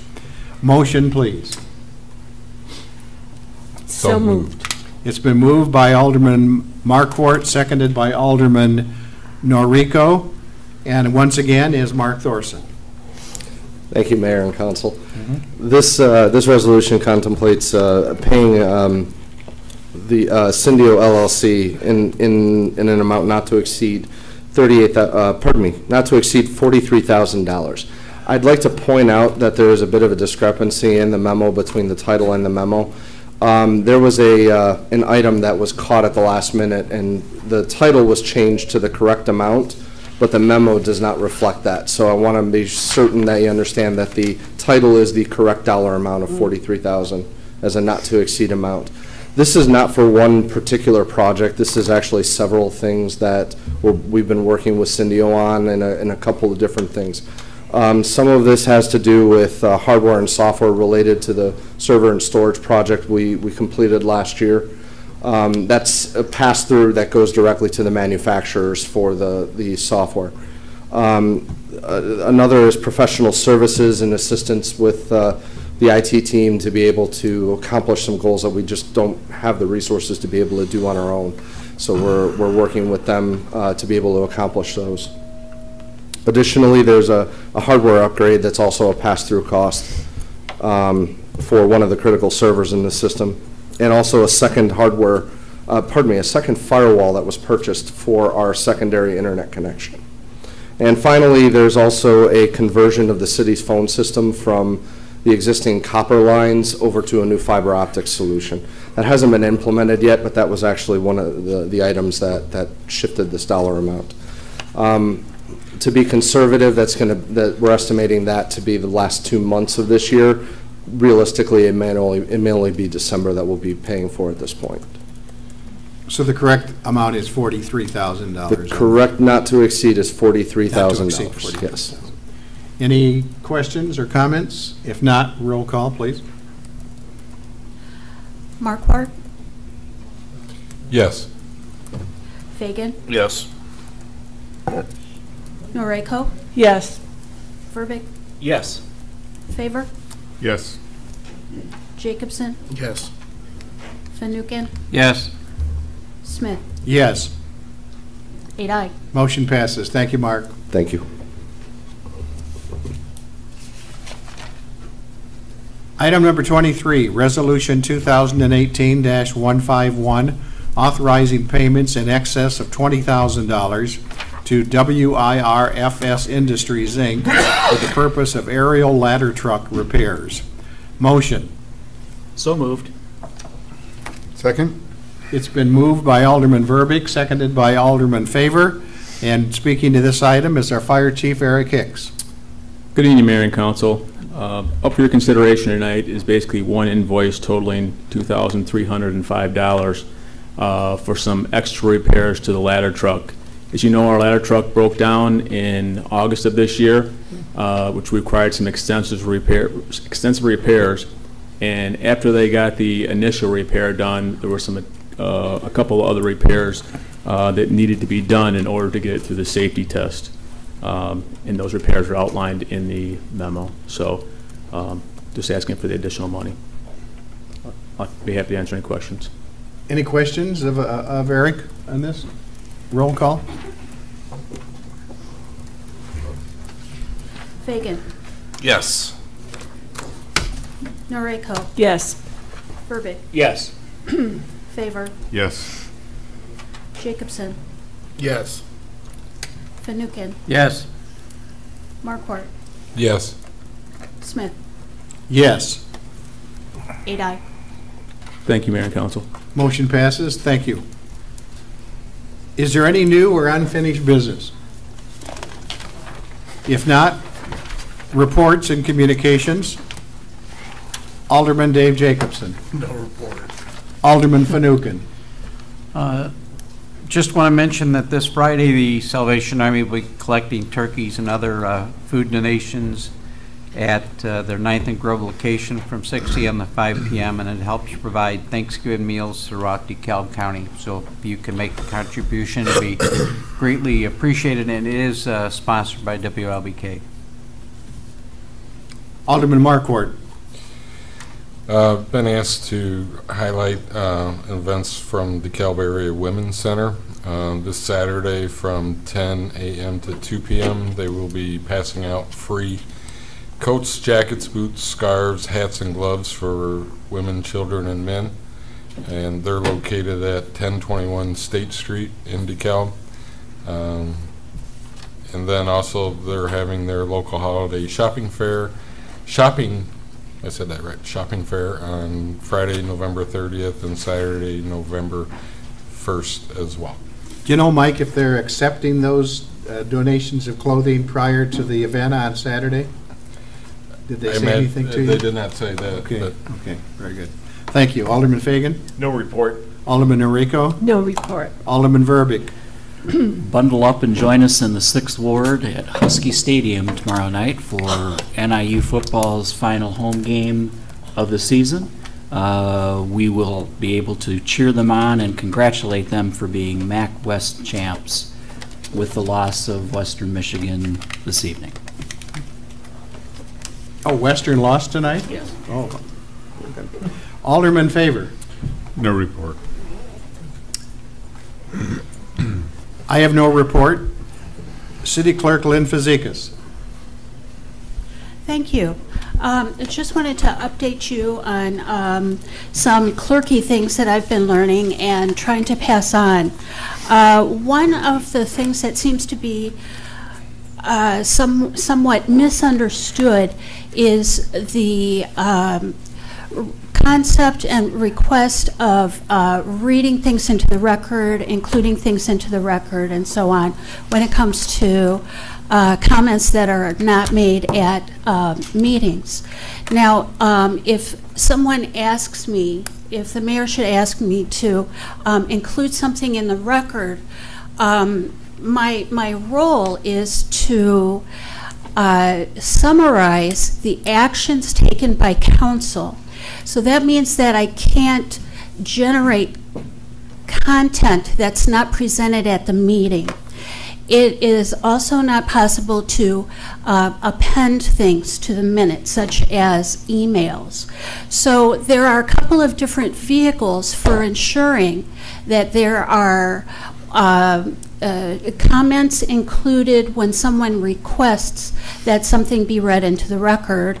Of course, as was demonstrated this evening, this is something that council can either encourage or suppress, but even summarizing an email is something that I can put into the record. Now, another vehicle, though, for this is the second reading. And it is, from what I am hearing from my constituency, because I have one as well as you do, is that sometimes people really feel that something is very important, or that there is a greatly generated level of interest. Typically, we're talking about things like the budget and TIF. When it came to the public hearing about TIF last month, there were 4 emails that were sent from 4 individuals who were unable to make it to the meeting for various reasons, being out of town, being, well, you'd never know. Some people are not physically capable of coming to meetings for a variety of reasons. What's their vehicle? One of those things is that these emails and letters can be submitted in advance of the next agenda. The nice part of that is that the agenda packet is forever, and if it is included in that, then council's going to see it, and that's another way of gathering input. As a matter of fact, with deferring the second reading of the TIF ordinances, one might invite the people who submitted comments for the public hearing. They may want to resubmit so that it could make it into the agenda for others to read. So that's where I'm coming from on that. There's been confusion both on the council and in the public, and as I learn these finer points of keeping the records, I will continue to pass those on to you. Thank you. Thank you, Lynn. Appreciate it. Alderman, or City Attorney Frieders. No report. Assistant City Manager Ray Munch. No report. Gene Lowry. No report. Eric Hicks.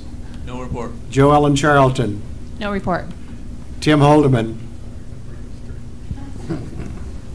As you may know, and our residents may know, we're in the midst of our loose leaf collection program. That program started 2 weeks ago Monday, and except for last Friday where we had the snow, we've been active throughout those 2 weeks. We have had a couple of mechanical breakdowns of our dump trucks, so we're a little bit behind. We've done 1 complete cycle and another half cycle on the south side.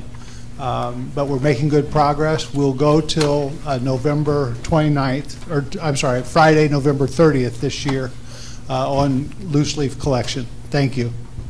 Thank you. Mark Thorson. One quick thing. tomorrow night at the Usunis, and please help me if I'm mispronouncing that, the Usunis Meeting Room at the DeKalb Public Library at 6:30 p.m. is the final of our website community engagement meetings. So I'm really hopeful that we can have people attend, and we've gotten some really good feedback from this, and some of the things we're already looking at finding ways to be able to accomplish those. So please, if you're available tomorrow night at the DeKalb Public Library in the Usunis Meeting Room at 6:30 p.m. is our final community engagement meeting for the website refresh. Thank you. I know you've had 2 of those meetings, Mark. How many did you get on the second meeting? So we've had 3 at the first meeting, 3 at the second meeting. Okay. We did not have any attend the third meeting at the DeKalb Park District. So we're hoping that we can finish strong tomorrow night at the public library. What was interesting is at the economic development meeting the other day, Pat, if you recall, there was considerable discussion on the website and the refresh. And so I would hope that we may be able to carry some of those remarks and what you've learned into other boards and commissions that may have some, not only interest, but some real input into how we want to move forward with our new website. In fact, in addition to the community meetings, as you mentioned, we met with the Economic Development Commission. We also met with the NIU Student Leadership attended one of their meetings as well, and got a lot of valuable feedback from them as well from a student perspective. Okay. And we're also looking at any other groups that we can work with or engage with to make this process as inclusive as possible. Thank you. Bob, do you have something? Bob Miller from our finance department. Sure I do. As I mentioned last time, our BSNA software is up and running in the finance department. You've probably seen in the packet tonight the bills list had a new look. Just tell you that report took about 5 minutes to put together. Where in the past with our previous software, that bills list report took us a half hour to put together. So that's just one of the little things I just wanted to point out that you'll see, or that the benefit of having the new software is showing. Thank you. Are there any other staff members with a report? I'm told that we will take a recess now for executive session of the City Council. And I would like to read these titles and then ask the council for a motion to hold our executive session. This will be a recess for executive session. Number 1, approval to hold an executive session to discuss personnel as provided for in 5 ILCS 120/2C1. Number 2, approval to hold an executive session to discuss collective bargaining as provided for in 5 ILCS 120-2C2. Number 3, approval to hold an executive session to discuss the selection of a person to fill an office as provided for in 5 ILCS 120/2C3. And 4, approval to hold an executive session to discuss pending or imminent litigation as provided for in 5 ILCS 120/2C11. I'd ask a motion to hold an executive session. So moved. Been moved by Alderman Fanouken, seconded by Alderman Fagan. Any discussion? Roll call.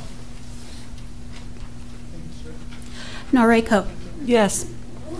Verbeek. Yes. Favor. Yes. Jacobson.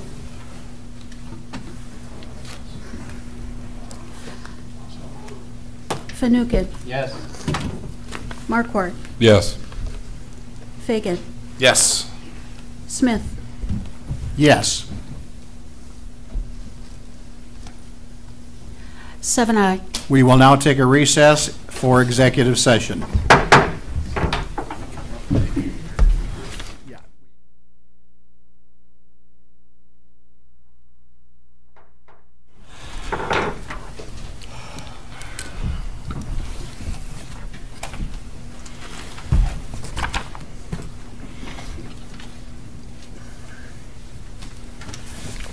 The November 13th meeting of the DeKalb City Council, the regular meeting, is now back in regular session at 12:20 a.m. on November 14. Roll call, please.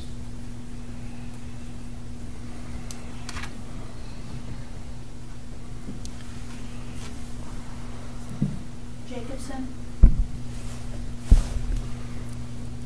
Fanouken? Here. Marquardt? Here. Fagan? Here. Noriko? Here. Verbic? Here. Favor? Here. Smith? Here. 7 present. Thank you, Lynn. We have 2 items on the reconvened meeting of the City Council. Number 1 is Resolution 2018-152, authorizing approval of removal of city manager pursuant to 65 ILCS 5/5-3-7. I'd entertain a motion. Been moved by Alderman Fanouken. All right. Well, wait a minute, I got to make the motion here. I beg your pardon? I have to make the motion. Oh, okay, I beg your pardon. Yep. I move to remove Molly Talkington from the role of interim city manager and return her to her position as finance director, effective immediately. Second. Been moved by Alderman Fanouken, seconded by Alderman Favor. Before we have discussion, I'd like to ask City Attorney Dean Frieders to speak to this item. Thank you, Mayor. This item contemplates the removal of the city manager. Pursuant to the Illinois Municipal Code, the city has adopted the managerial form of government, and removal requires the action of the city council. So this action would remove the interim city manager from that position and restore her to the position of finance director. Alderman Fanouken. You know, I do want to explain part of the motion, if I may. I don't want to discuss all the reasons, just because we really don't have any desire to throw anybody under the bus. I do want to talk a little bit about it, though. One of the things that concerns me and the rest of council is what we've discovered so far is a lack of communication with council regarding these transfers. When we engaged in the budget process, we look at a lot of items in detail, as items as you know, $570 reduction last year in cell phone expenses into this year's budget. It takes a lot of time, a lot of energy for council, for staff, but that's our job as council to make sure we're looking at all that. Had the decision to save $250,000 by drawing down the IPBC reserves have been brought to council in a more transparent manner, we could have had an open discussion as a council, and we could have identified potential problems, and we could have made an informed choice with city employees and the public understanding what has been done. We weren't given that opportunity. That lack of communication is very troubling to me, and what I gather from the rest of my colleagues to them also. Thank you. Any further discussion? Roll call.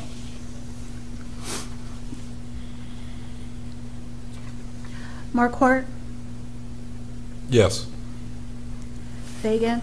Yes. Noriko? Yes. Verbic? Yes.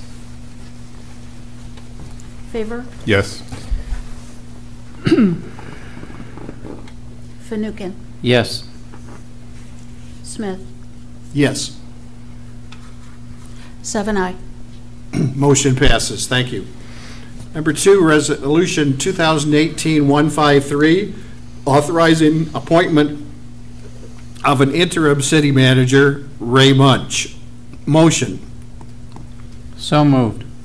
Second. It's been moved by Alderman Fanouken, seconded by Alderman Favor. Before any potential discussion, once again, City Attorney Dean Frieders to speak to this item. Thank you, Mayor. With the removal of the city manager, the city does require someone to serve in that role on an interim basis while the council is completing your current city manager selection process. this item contemplates the appointment of interim Assistant City Manager Ray Munch to the position of interim city manager to continue serving in that role for the next interim period until that selection process is fully completed. Any discussion? Roll call. Fagan. Yes. Noriko. Yes. Verbic. Yes. Favor. Yes. Fanouken. Yes. Markwart. Yes. Smith. Yes. 7-0. Motion passes. Thank you. I'd ask a member of the council for a motion to adjourn the regular meeting tonight. I'd like to make a motion to adjourn the meeting for tonight. Second that motion. All those in favor indicate by saying aye. Aye. Aye. Opposed? We are adjourned.